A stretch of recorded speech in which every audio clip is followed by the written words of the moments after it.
Hello everyone, myself Hello. CA Bhavesh Thakkar, CEO of ProSecure Investment Consultant and host for this webinar. Now आज का ये session तो पहले happy Sunday morning to one and all. आज का ये session बहुत ही स्पेशल है. Today is a very very special day. Not because this session is so important relevant to you, वो तो obviously है ही, but there are three more reasons why this session is going to be, why this day is a very special day. सबसे पहला, we ProSecure Investment Consultant are organizing this 20th value addition program today.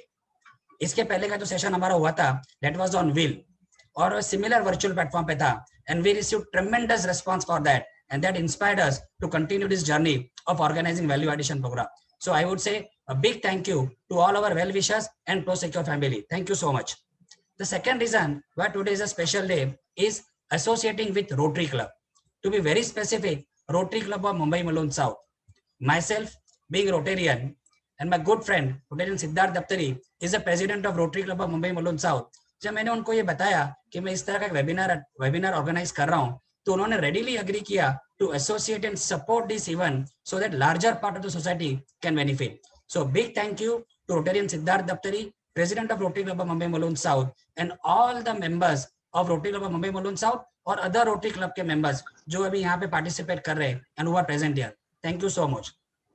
Third, सबसे important reason है Fortis Hospital. ये पूरा webinar उन्होंने organise किया है. I would say specifically mention one person name who acted like a one man army, Mr. Chetan Surani.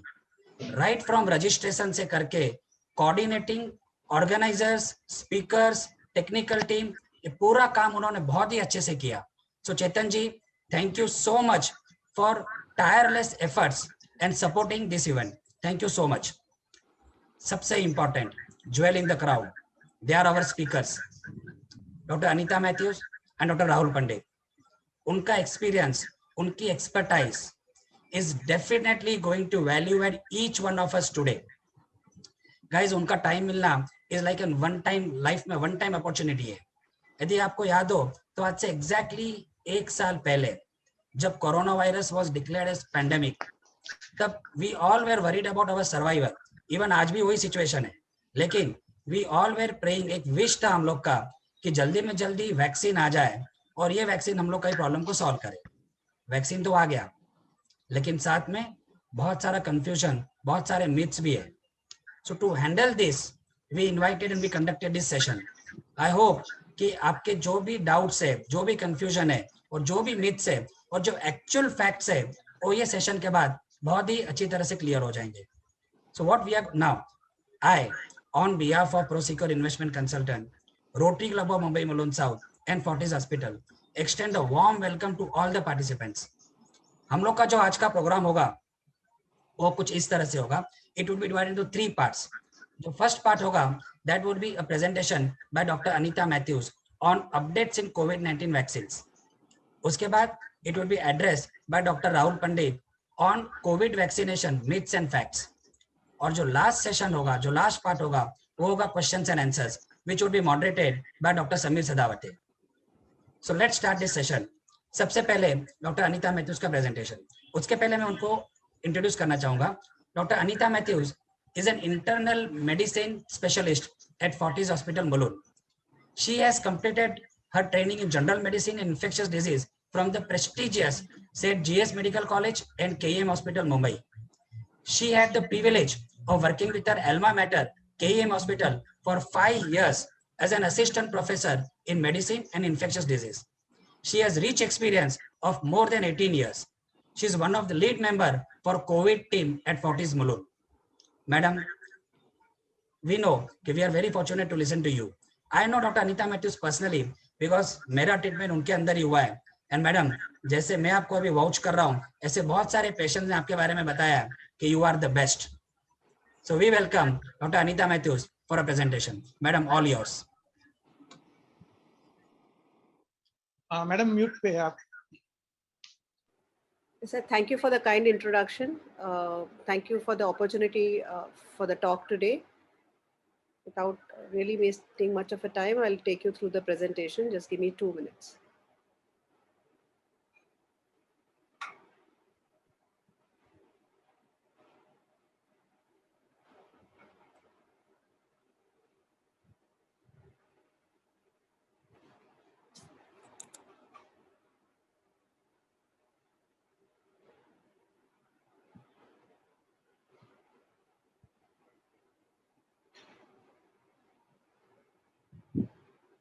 Is that visible? Is that okay with everyone? Can be seen? Yeah, it is visible. Yes, madam. Thank you so much. So coming to the COVID-19 vaccine, I'll be talking predominantly about the vaccines which are available within the country.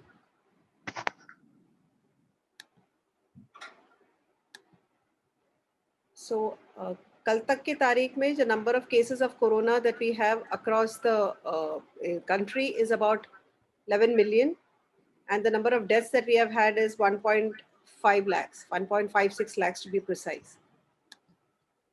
So why is a vaccine important? हम हरदम कहते हैं कि हमारा numbers एक particular level तक आ जाएगा तो कोरोना का जो खतरा है वो कम हो जाएगा. So what we call as herd immunity. Now herd immunity is a state where which is talked about only in infections which are contagious. जब हम contagious infection कहते हैं तो मतलब वो एक बंदे से दूसरे इंसान में जब फैलता है उसे contagious infection कहते हैं. तो इसके लिए एक particular number चाहिए which have to be infected for the rest to be safe. So corona के लिए जो numbers चाहिए वो है 80%. Now if you are looking at 80% of the population of India getting infected to achieve an herd immunity, तो उसमें से हमें पता है कि 2 से 5% तक इंसान कोरोना से मर सकते हैं. So you can imagine the number of deaths that you would have in a country like ours. So what is important is to prevent natural infection as much as possible, get a vaccine so that एक से दूसरे को फैलने का जो chances है वो कम हो जाए. अगर वो हो जाता है वो वैक्सीन कर सकता है. तो इसके लिए vaccination is extremely important rather than waiting for a natural infection to occur. So आज की तारीख में there are about 87 countries जहाँ पे कोरोना वैक्सीनेशन चल रही है. India has vaccinated as of yesterday about 1.08 crores. Worldwide about almost 200 million doses have been given to people. Of the 17 corona vaccines which have been out in the countries, different countries, almost 12.7 billion doses already काफी countries ने reserve कर दिया है उनके citizens के लिए. Highest demand अभी तक भी जो वैक्सीन के लिए है वो है अपना ऑक्सफोर्ड यूनिवर्सिटी वैक्सीन जो इंडिया में अवेलेबल है जिसका नाम है Covishield. And each vaccination program India में और बाहर they undergo 3 phases of trial. Because this I have basically kept because सब ये कहते हैं कि इतना जल्दी कैसा वैक्सीन आया. पहले जब वैक्सीन नहीं था तो हम सोचते थे कि वैक्सीन नहीं आ रहा है. जब वैक्सीन मार्केट में आ चुका है तो ये सोचते हैं कि बहुत जल्दी आ गया. नाउ ये जो वैक्सीनेशन प्रोग्राम है वो 3 स्टेजेस में जाता है जिसे फेज 1, फेज 2 और फेज 3 ट्रायल्स कहते हैं. फेज 1 में हेल्दी वॉलंटियर्स लिए जाते हैं which will be a small number 20 to about 100 people maximum. यहाँ पे ये पता करते हैं कि वैक्सीन सेफ है क्या, उसके साइड इफेक्ट्स बहुत ज़्यादा है या नहीं, और उसके साइड इफेक्ट्स जो है वो वैक्सीन रिलेटेड है या कोई और कंडीशन के रिलेटेड है, और कितना इम्यून सिस्टम रेस्पॉन्स वैक्सीन दे रहा है, कितनी प्रतिकार शक्ति वैक्सीन बना रही है. फेज 2 जिसे हम कहते हैं उसमें थोड़ा और नंबर ऑफ पीपल रहेंगे और इसमें ये देखा जाता है कि common short term side effects क्या है जो 4-5 दिन या 1-2 हफ्ते के लिए रहता है. बॉडी का इम्यून सिस्टम रेस्पॉन्स कितने दिन तक चल रहा है एंड वो प्रोटेक्शन दे रहा है या नहीं. तो जब यही लोग नॉर्मल पब्लिक में मिलते हैं तो उनमें कितनी प्रतिकार शक्ति रहती है कि वो प्रिवेंट कर पाए इन्फेक्शन को, वो देखने के लिए हम फेज 2 करते हैं. Phase 3 is once where you have thousands of people who are there, and यहाँ पे डिजीज रेट्स कंपेयर करते हैं between the vaccinated and the unvaccinated population. और again we have to again look at the efficacy of the vaccine कि vaccine कितना protection देता है. Phase 4 is when you are in the approval stage जहाँ पे FDA आपका vaccine approve करता है. Now, how did the vaccine come out in the market so soon is what has been asked. जो mRNA platforms है जिसके बारे में हम पढ़ते हैं या वेक्टर बेस्ड प्लेटफॉर्म्स है, ये बहुत सालों से इस पे काम चल ही रहा है. ऐसा नहीं है कि फर्स्ट टाइम यूज किया गया, एक ये है कि फर्स्ट टाइम यूज किया गया है mRNA प्लेटफॉर्म एक वैक्सीन को मार्केट में लाने के लिए जो फाइजर का है, पर ये पहले से ही इसके बारे में जो रिसर्च है तो बहुत सालों से चल रही है. And the vaccine makeup started right at the stage when corona came into the world. So January 2020 से ही वैक्सीन के बारे में ऑलरेडी काम शुरू हो चुका था. So how was the vaccine development timeline accelerated while ensuring safety? जैसे मैंने कहा, these are things which have been actually done long before the vaccine has actually come out in the market, which was in September. Vaccination campaign India में जो अभी तक चल रहा है वो बहुत पिछड़े स्टेज में है. We have not yet reach the numbers that we would want to. Israel has actually given 78% of its population the dose, the first dose, and the second dose पूरा नहीं हुआ है. First dose has already been done. UAE has targeted, already completed 50% of its population. US is at 18.22%. UK is at 26.15%. India is at 0.76% of its population being vaccinated. So हम जब 80% बोलते हैं वो बहुत बड़ा नंबर है. पहले ये भी क्वेश्चन आता है कि पहले फ्रंट लाइंस और हेल्थ केयर क्यों? हेल्थ केयर में जब हम पकड़ते हैं सिर्फ डॉक्टर्स नहीं हैं, nurses, whoever is working in the hospital sector, which is medical personnel, administration, support staff, customer care, your IRs, your ward boys, ये सभी included health care में. Front lines इसके लिए क्योंकि people who are working in army, your police force, your sanitation workers, these have never taken a break during the pandemic. और ये हरदम front line में रहे हैं, तो इनको vaccinate करना, इनके family को protect करना is something that is extremely important. अपने पास क्या वैक्सीन्स अवेलेबल है? Of all the vaccines that we have across the world, अपने पास अभी फिलहाल में 2 वैक्सीन्स हैं, दोनों which have been made in India. एक अपने ऑक्सफोर्ड का कोविशील्ड है जो सीरम इंस्टीट्यूट बनाती है, और हमारा इंडिजिनियस वैक्सीन है जिसे कोवैक्सिन कहते हैं, which is made by Bharat biotech, which is in Hyderabad. Covaxin जो है, ये दोनों वैक्सीन अलग अलग मॉडल्स पे बेस्ड है. जो कोविशील्ड है ये वेक्टर वैक्सीन है, मतलब एक दूसरा वायरस जो इनएक्टिवेटेड है, जो फैल नहीं सकता, उसमें वो डीएनए इंक्लूड करते हैं जो स्पाइक प्रोटीन कहते हैं, जिसे जो प्रोटीन जो कोरोना में है और जो जरूरी है अपने बॉडी में इन्फिल्ट्रेट करने के लिए. अगर कोरोना ने हमें अंदर प्रवेश करना है तो उसकी स्पाइक प्रोटीन जरूरी है, तो इसके अगेंस्ट प्रतिकार शक्ति तैयार करते हैं जिसे हम कहते हैं एंटीबॉडी. वो है कोविशील्ड का मैकेनिज्म. कोवैक्सिन का मैकेनिज्म है कि वो पूरा का पूरा जो वायरस है, वो डेड वायरस, उसको लेके बनाया गया है. So it is an inactivated vaccine in medical terms. So जो फेज 3 ट्रायल्स था उसमें 26,000 वॉलंटियर्स थे across India. That was for Covaxin which was for Covishield. And Covaxin में ऑलरेडी फर्स्ट 2 फेजेस हो चुके थे, फेज 3 अभी भी चल रहा है. सो it's given under emergency authorization in clinical trial mode. So दोनों वैक्सीन के बारे में मैंने थोड़ा सा यहाँ पे विस्तार किया है. अगर इसमें आप देखेंगे तो दोनों वैक्सीन साधे रेफ्रिजरेटर में रख सकते हैं. इसके लिए कुछ मेजर फ्रीजिंग टेक्नोलॉजी नहीं चाहिए जो फाइजर वैक्सीन और मॉडर्ना वैक्सीन के लिए जरूरी है. -70 और -20 डिग्रीज रेस्पेक्टिवली. ये 2 to 8 डिग्रीज जो साधारण अपना रेफ्रिजरेटर का टेम्परेचर, इसमें आराम से रह सकता है. और इसकी वैलिडिटी 6 महीने है. एक सिंगल वायल में 10 डोजेस रहते हैं. So it's preferable to always give the doses out in numbers ताकि वेस्ट नहीं हो. इंट्रामस्कुलर इंजेक्शन है जो बाय में दिया जाता है.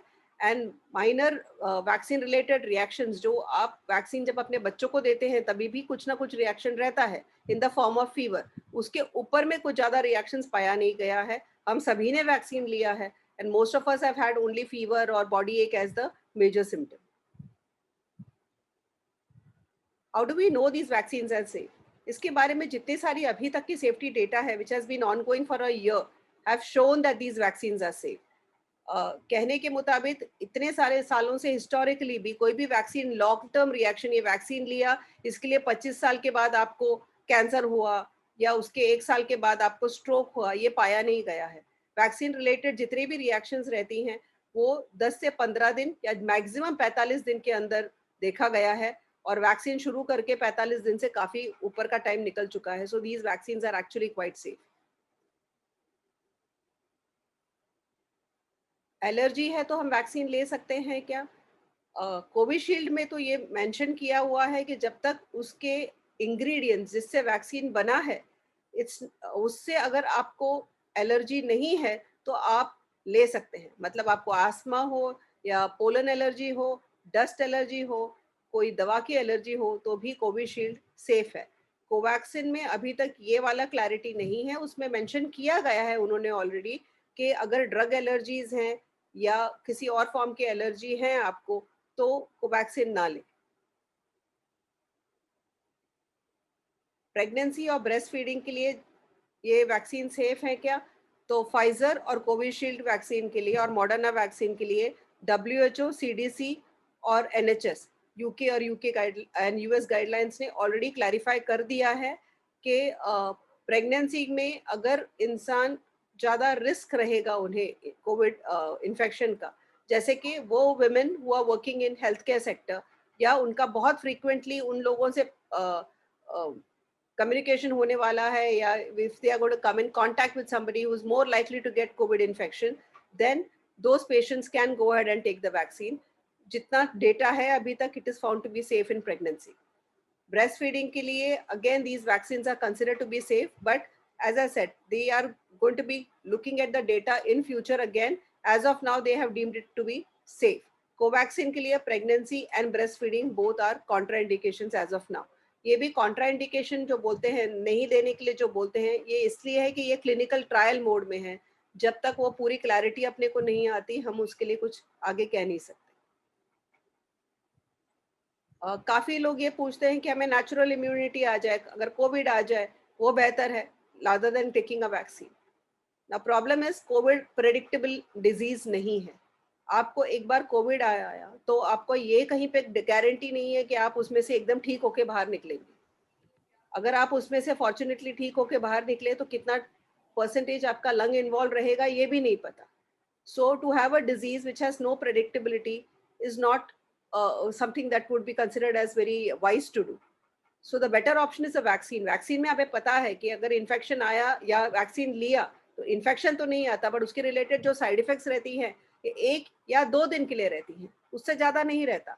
अगर आपने ये पर्टिकुलर वैक्सीन नहीं लिया और नेचुरल इन्फेक्शन के लिए वेट करा तो एक तो वो ज़्यादा सीवियर हो सकता है, दूसरा you would probably land up coming to the hospital with something which would require, wherein you might require oxygen or ventilation. And vaccine related immunity life time last करती है, इसके लिए भी हमारे पास कुछ डेटा नहीं है। वैक्सीन रिलेटेड इम्यूनिटी भी लाइफ टाइम आपके पास रहेगी क्या, इसके लिए भी ऑब्वियसली डेटा नहीं है। But as I said, if you look at both the conditions then obviously getting a vaccine related immunity is better than getting a natural immunity. Will the shot hurt? जितना normally एक injection hurt करता है उससे ज्यादा तो नहीं। Will it make me sick? You will have a little bit of fever, body ache रहेगा, शायद हेडेक रहेगा, 1-2 दिन थकान रहेगी। इसके अलावा मेजर साइड इफेक्ट्स किसी भी वैक्सीन में पाए गए नहीं हैं। How do you know that these vaccines are safe when they are so new? So monitoring और डेटा, इसके सेफ्टी मॉनिटरिंग अभी भी चल रहे हैं। लॉन्ग टर्म साइड इफेक्ट्स अभी तक जितने भी देखे गए वो नहीं है। If you look at the short term side effects, all of them have found to be safe. When I am saying short term side effects, इसको भी हो चुके हैं, as I said, almost close to a year. How many doses are needed? As of now most of the vaccines में 2 doses की जरूरत है। दोनों mRNA वैक्सीन्स और हमारी कोवैक्सीन और कोविशील्ड दोनों में अपने को 2 डोजेस लगती हैं, which according to the government of India has been spaced after 28 days. पहले और दूसरे शॉट के बीच में 28 डेज का गैप रहना चाहिए कहते हैं। गैप शायद बढ़ाया जाएगा over a period of time, because उससे इम्यून सिस्टम रेस्पॉन्स थोड़ा सा ज़्यादा बेहतर पाया गया है। एंड 2 शॉट्स की क्या ज़रूरत है? वो बूस्टर शॉट है। जैसे आप DPT, OPV देते हैं, ट्रिपल वैक्सीन देते हैं, उसमें आपका 3 शॉट्स रहता है। वो 3 शॉट इसलिए रहता है कि वो बूस्ट करे इम्यूनिटी को, ताकि आपका इम्यूनिटी लॉन्ग लास्ट करे।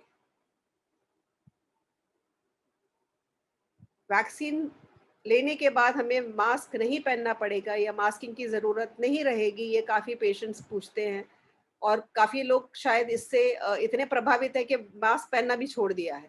Now there is no information which says that कि मास्क नहीं पहनने से और वैक्सीन लेने से आपको इन्फेक्शन नहीं होगा। आपका वैक्सीन का मुद्दा ये है, द होल आइडिया इज़ कि आपको सीवियर इन्फेक्शन ना हो, आपको इतना बैड इन्फेक्शन ना हो कि आप हॉस्पिटल में जाके एडमिट होना पड़े या वेंटिलेशन की ज़रूरत पड़े।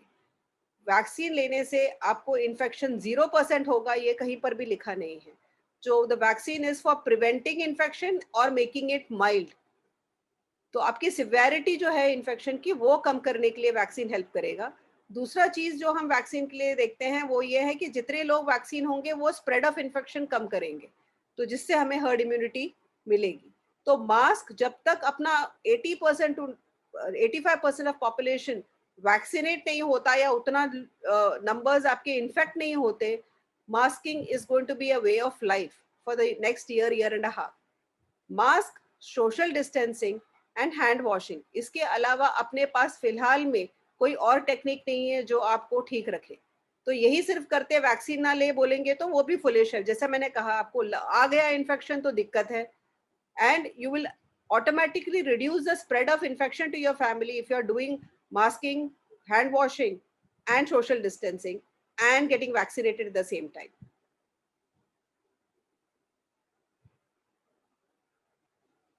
So couple of factors which I wanted everyone to know. COVID vaccine से किसी को COVID नहीं होता, इसमें वायरस है ही नहीं. It's an inactivated virus versus a protein of the virus. इसमें वायरस है ही नहीं, तो आपको उससे कोविड तो नहीं होगा. और जिन्हें कोविड होके गया है उन्होंने वैक्सीन लेना है या नहीं? द आंसर इज लेना है, बिकॉज जैसा मैंने कहा नेचुरल इम्यूनिटी आपकी लाइफ टाइम तक नहीं लास्ट करेगी. तो आपको जो वैक्सीन ले रहे हो वो आपके लिए एक बूस्टर डोज के समान है. Getting vaccinated can help you getting sick. The fact is yes, आपके जो बुरा फॉर्म ऑफ कोविड है और सिवियरिटी ऑफ कोविड है और इवन प्रोटेक्शन अगेंस्ट कोविड, ये सिर्फ आपकी वैक्सीन आपको प्रोवाइड करती है. आपके कोविड वैक्सीन लेने की वजह से आपका RT-PCR पॉजिटिव नहीं आता है, आपका सिर्फ एंटीबॉडी रेस्पॉन्स पॉजिटिव आएगा.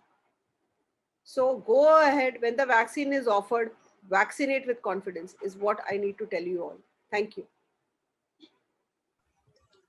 Thank you so much, madam, for such a wonderful and detailed presentation. Let me tell you honestly, जितने questions हमको आए उसमें से काफी सारे questions आपके इस presentation में answer हो चुके हैं. So thank you so much, madam, for that presentation. To be very honest, we have got lot many questions. We selected 55 different questions from those questions which you have received. और उसमें से काफी सारे questions madam ने अभी answer कर दिए. अभी हम लोग we go to now second part, which is Dr. Rahul Pandit. Doctor Rahul Pandit के बारे में हम लोगों ने काफी सारे न्यूज चैनल में सुना है, काफी सारे न्यूज़पेपर में पढ़ा है उनके बारे में. तो सिर्फ डॉक्टर राहुल पंडित का तो नाम ही काफी है, उनका ऑफिशियल इंट्रोडक्शन देने की शायद जरूरत नहीं पड़ेगी. But let us follow a protocol और कुछ ऐसी चीजें बताता हूँ डॉक्टर राहुल पंडित के बारे में जो शायद काफी सारे लोगों को नहीं पता हो. Doctor Rahul Pandit is a senior intensive care consultant with over 2 decades of experience and is the director of critical care medicine and ICU at Fortis Hospital, Mumbai. He is also an esteemed member of the Maharashtra government's COVID task force for COVID-19. He plays the lead role in setting up ICU policies, protocols, and patient care algorithms. He has numerous publications and chapters to his credit. He has also delivered guest lectures at several national and international conferences. Dr. Pandit holds a prestigious fellowship of Joint Faculty of Intensive Care Medicine, Australia. There is one more thing जो मुझे आपको doctor Rahul Pandit के बारे में बतानी है. He has been nominated for Padma Shri Award. So heartiest congratulations, doctor. I know Dr. Rahul Pandit for say last 2.5 months. My father was under his treatment at Fortis and he was in hospital for 40 days. He is back home. So I would say big thank you to Dr. Rahul Pandit and his team. ये 40 days में I would have interacted several times with Dr. Rahul Pandit, and one thing which touched my heart was his nature and personality. A very humble person and down-to-earth personality, easily approachable. Such a renowned doctor, such a busy doctor, but easily approachable. जब मैंने उनको approach किया and I proposed him for this webinar, for this session, without thinking for a second, he readily agreed to conduct this session. So I really appreciate that and I am really thankful to him for the same. Immediately उन्होंने मुझे बोला कि चेतन सुरानी से बात कर लो and we will go ahead with the session. It took 21 days to freeze his date because we know how busy his schedule is. Doctor साहब last 4-5 दिन से I was little worried because जिस तरह से ये कोविड के cases में जो स्पाइक हो रहा है और मुझे पता चला कि you are running really busy schedule, काफी सारे मीटिंग्स है आपके, काफी सारे फोरम अटेंड करने, इवन अभी भी आपने हमको बताया कि immediately after this session you have to attend one more meeting. So in spite of such a busy schedule, you made up your promise. I am really thankful to you on behalf of all the participants. Thank you so much, doctor. and I invite you to start your presentation. Thank you so much. Thank you, Bhavesh bhai. I don't have actually a presentation, but I would be talking a little bit about what is the current scenario. Where are we in terms of COVID-19, and then where is this spike seen? What are these mutants, genes, which are mutant strains which we are talking about? और उसके बाद मैं हिंदी हिंदी में बात करूंगा मैं, और उसके बाद हम लोग क्वेश्चन आंसर चालू करते हैं। तो इस वक्त जो पिछले हफ्ते में बराबर से लास्ट के 9 दिनों में अगर आप देखो तो महाराष्ट्र के जो कोविड-19 के एक्टिव केसेस हैं वो करीब करीब डबल से ज्यादा हो गए हैं, और हमारे जो डेली केसेस की जो संख्या है वो भी हम लोग करीब 2700 केसेस 2800 केसेस फरवरी के जो है फर्स्ट वीक में ला रहे थे। अभी कल हमने 6000 का आंकड़ा क्रॉस कर दिया है, और ये जो स्पाइक दिख रहा है इस वक्त भारत में करीब जो भी 10-15 हजार केसेस आ रहे हैं उसमें से 75% केसेस जो है वो महाराष्ट्र और केरला में से आ रही है। और अगर महाराष्ट्र की अगर हम बात करें तो 3 district Akola, Amravati and Yavatmal, in 3 districts में जो है इस बीमारी का फैलाव बहुत जल्दी हुआ है और बहुत ज्यादा हुआ है। और बॉम्बे में और ठाणे में हमको नंबर जो है वो दुगने होते हुए दिखे हैं। तो हमारे इनफैक्ट बॉम्बे के नंबर्स ऑलमोस्ट तिगने हो चुके 3 टाइम्स हो चुके हैं, क्योंकि हम लोग जो है 370 के नंबर तक पहुंच गए थे। कल का जो हमारा नंबर है वो 894 है, तो रोज के रोज हमारे केसेस बढ़ रहे हैं। दूसरी बात बॉम्बे में ये दिख रही है कि जो केसेस बढ़े हैं वो सोसाइटीज में बढ़े हैं। करीब 96% 97% केसेस जो है वो बिल्डिंग्स और हाई राइज में से आ रहे हैं। और जो हम पिछले स्पाइक में देख रहे थे कि ज्यादातर के केसेस जो है धारावी, चिता कैंप, गोवंडी यहाँ से आ रहे थे, जहाँ पे कि हाई राइज बिल्डिंग्स नहीं है पर इंडिविजुअल ड्वेलिंग्स है या स्लम्स है, वहां अभी इतने केसेस नहीं दिख रहे थे, 2 या 3% केसेस दिख रहे हैं। कारण बहुत अनेक है, पर सबसे जो 2-3 महत्वपूर्ण कारण है वो मैं बताना चाहूंगा।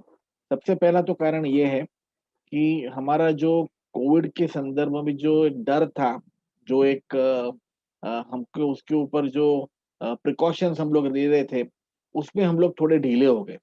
और ये प्रिकॉशंस कोई सरकार के तौर पे नहीं थे, ये हमारे वैयक्तिक तौर पे थे, हमारे खुद के तौर पे थे, जो था कि सोशल डिस्टेंसिंग, मास्किंग और सैनिटाइजेशन, जिसको हम लोग एसएमएस भी बोलते हैं।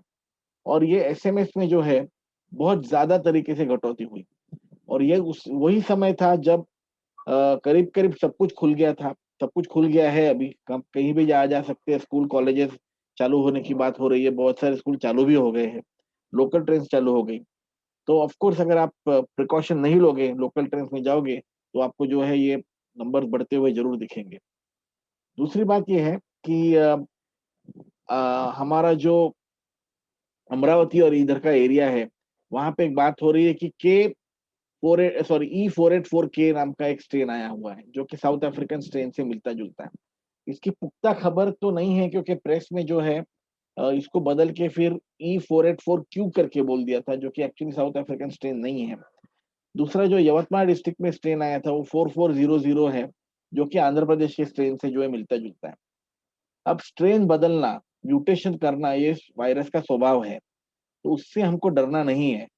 अभी तक भारत में, इंडिया में करीब करीब 240 के ऊपर म्यूटेशंस हो चुके हैं, और पूरी दुनिया में जो है 5000 के ऊपर म्यूटेशंस हो चुके हैं। तो ये कोई नई बात नहीं है। पर जब भी म्यूटेशन होता है तो हमको 3 चीजों का जो है चिंता लगती है। सबसे पहले चीज की ये चिंता लगती है कि क्या इसमें इन्फेक्शन ज्यादा बढ़ेगा, क्या ये स्ट्रेन ऐसा है कि ज्यादा इन्फेक्शियस है। दूसरी बात ये चिंता पड़ती है कि क्या ये ज्यादा घातक है, क्या इसमें ज्यादा सीरियस इन्फेक्शन होगा।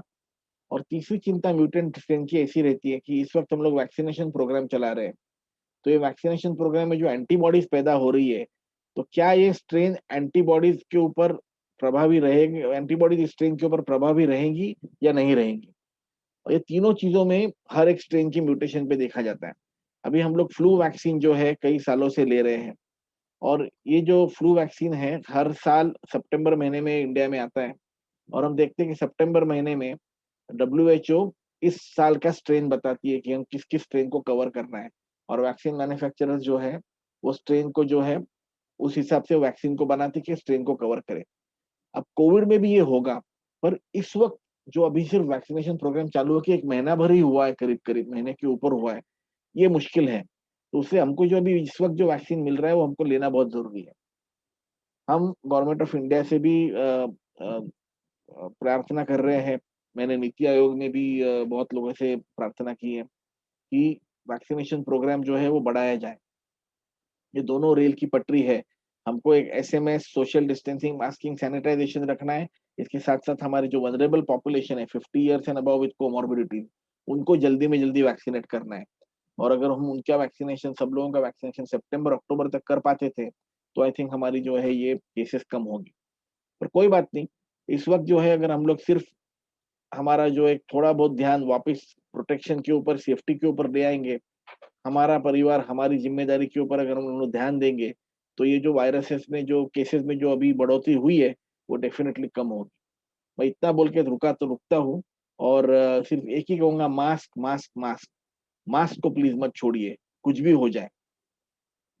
भावेश भाई and Sameer, we can start with question and answer session. Thank you doctor again for sharing current trends, किस तरह का माहौल यहाँ पे अभी है और उसके बारे में डिटेल में आपने हमको बताया।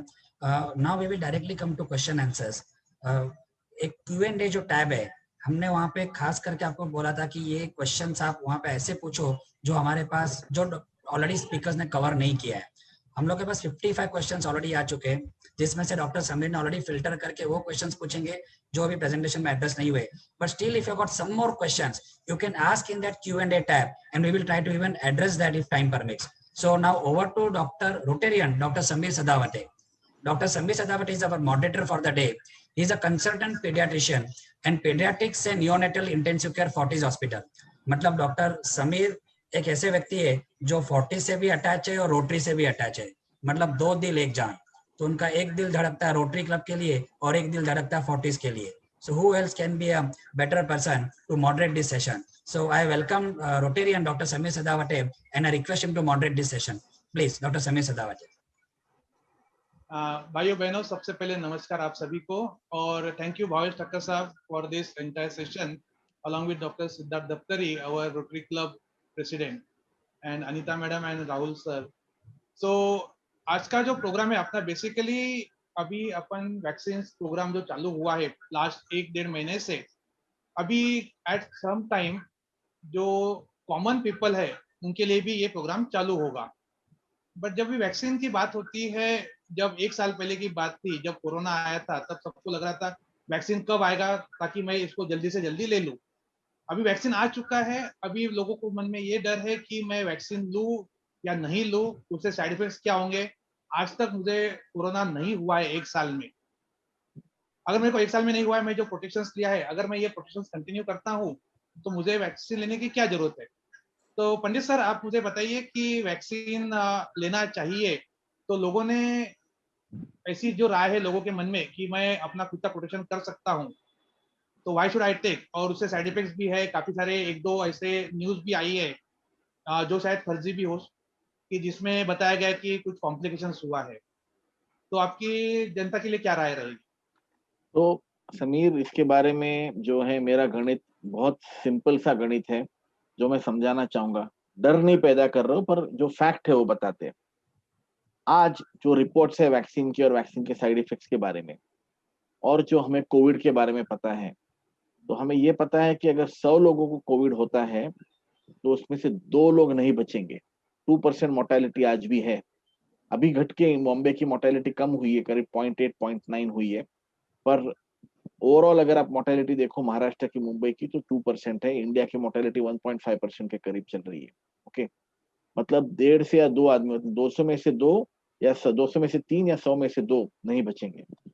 और अगर आप वैक्सीन लेते हो तो आपको शायद 50,000 में से 1 या 1 लाख में से 1 आदमी को साइड इफेक्ट होगा, जिसका कि कुछ थोड़ा बहुत ज्यादा परिणाम हमको रिपोर्ट करना पड़ेगा। डेथ नहीं रिपोर्ट की गई है। ओके, कोई भी वैक्सीन रिलेटेड डेथ नहीं रिपोर्ट की गई है। तो कोई गणित ही नहीं बैठता है। अगर आप 100 में से 2 लोग खो रहे हो इस बीमारी को, और अगर 50,000 में से 1 को शायद साइड इफेक्ट हो रहा है सीरियस, तो उसमें तो कोई मैथमेटिक्स ही नहीं है कि आपको वैक्सीन लेना ही लेना है। ये सबसे पहली बात है साइंटिफिकली, कि वैक्सीन आपको बहुत ज्यादा प्रोटेक्शन करेगा। दूसरी बात यह है कि मास्क ऑफ कोर्स प्रोटेक्शन देता है आपको, पर जब आप पब्लिक हेल्थ सेक्टर में रहते हो, पब्लिक हेल्थ में जब भी आप बात करते हो, तभी जब सब लोग वैक्सीनेट हो जाएंगे आपके आजू बाजू में और आप रह जाओगे, तो वायरस किसे चूज करेगा? आपको चूज करेगा या वैक्सीनेट वाले को चूज करेगा? तो वो भी एक डर है कि अगर आप सिंगल आउट होते हो और मेजोरिटी वैक्सीन वाले हो जाते हैं तो सिंगल आउट हो जाता है। तीसरी बात, कोई लोग कहते हैं कि मुझे कोविड हो चुका है, मेरे पास तो एंटीबॉडीज होगी, तो मैं क्यों वैक्सीन लूं? तो ये बात समझना बहुत जरूरी है कि लेबोरेटरी वाले जो आज आपको एंटीबॉडीज दे रहे हैं, वो कोई भी लैब आपको न्यूट्रलाइजिंग एंटीबॉडीज नहीं दे रहा है। मैं फिर से यही दोहराऊंगा, आप अपना पैसा जो है वो जाया कर रहे हो अगर आपको न्यूट्रलाइजिंग एंटीबॉडी की लेवल नहीं मिल रही है तो।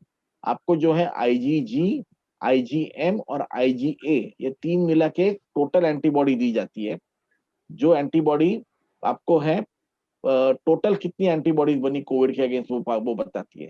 उसमें से जो IgG एंटीबॉडी है वो सबसे काम की है, उसका रिपोर्ट आता है, तो टोटल का आता है और IgG का आता है। हम ये सोच के चलते हैं कि हमारे पास IgG एंटीबॉडी भी है और उसका नॉर्मल लेवल 1 है, 1 है, 1 के ऊपर है तो हमको प्रोटेक्शन है। पर उस 1 में से, उस IgG में से कितनी प्रतिशत न्यूट्रलाइजिंग एंटीबॉडीज है, ये अभी तक कोई भी लैब नहीं बता पा रही है। ये सिर्फ स्टडी मोड में है। ये ब्रिज कैंडी में बीच में हो रही थी स्टडी, तभी मैंने जाके मेरी एंटीबॉडी कराई थी। और लाल पैथ शायद एक ये लेके आएगा, पैकेज लेके आएगा जिसमें न्यूट्रलाइजिंग एंटीबॉडी बताएंगे। मेरे ख्याल से अगले 2-3 महीने में सब लैब्स बता पाएंगी। पर आज की तारीख में आपको एंटीबॉडीज जो है, सिर्फ एंटीबॉडीज का होना इंपॉर्टेंट नहीं है, न्यूट्रलाइजिंग एंटीबॉडीज का होना इंपॉर्टेंट है। तो ये वायरस से क्या जुड़ा हुआ है, अब वैक्सीन से क्या जुड़ा हुआ है? बेग योर पार्डन, वैक्सीन देने से शरीर में न्यूट्रलाइजिंग एंटीबॉडीज पैदा होती है, ना कि सिर्फ टोटल एंटीबॉडी। इसलिए जब भी आप वैक्सीन लेते हो तो आपका प्रोटेक्शन जो है ज्यादा अच्छा होता है, ज्यादा अच्छा होता है। तो इसलिए मेरी जनता से अनुरोध है, सब लोगों से अनुरोध है कि कृपया करके वैक्सीन लीजिए, वैक्सीन को मत टालिए। मोर्टेलिटी बेनिफिट है, इजीली न्यूट्रलाइजिंग एंटीबॉडीज आपके पास आ जाएंगी, ये दोनों चीजें बहुत अच्छी है। बहुत अच्छा बताया पंडित सर आपने कि न्यूट्रलाइजिंग एंटीबॉडीज होना जरूरी है शरीर में, और वो सिर्फ वैक्सीन से ही आ सकती है। अभी सर, अभी मुझे एक और पूछना है कि अगर किसी को कोविड होता है तो उसको वैक्सीन लेना चाहिए, पर मान लो कि उसको कोविड 10 दिन पहले हो चुका है, उसको हॉस्पिटल से डिस्चार्ज हो चुका है, तो उसको कब वैक्सीन लेना चाहिए उसने?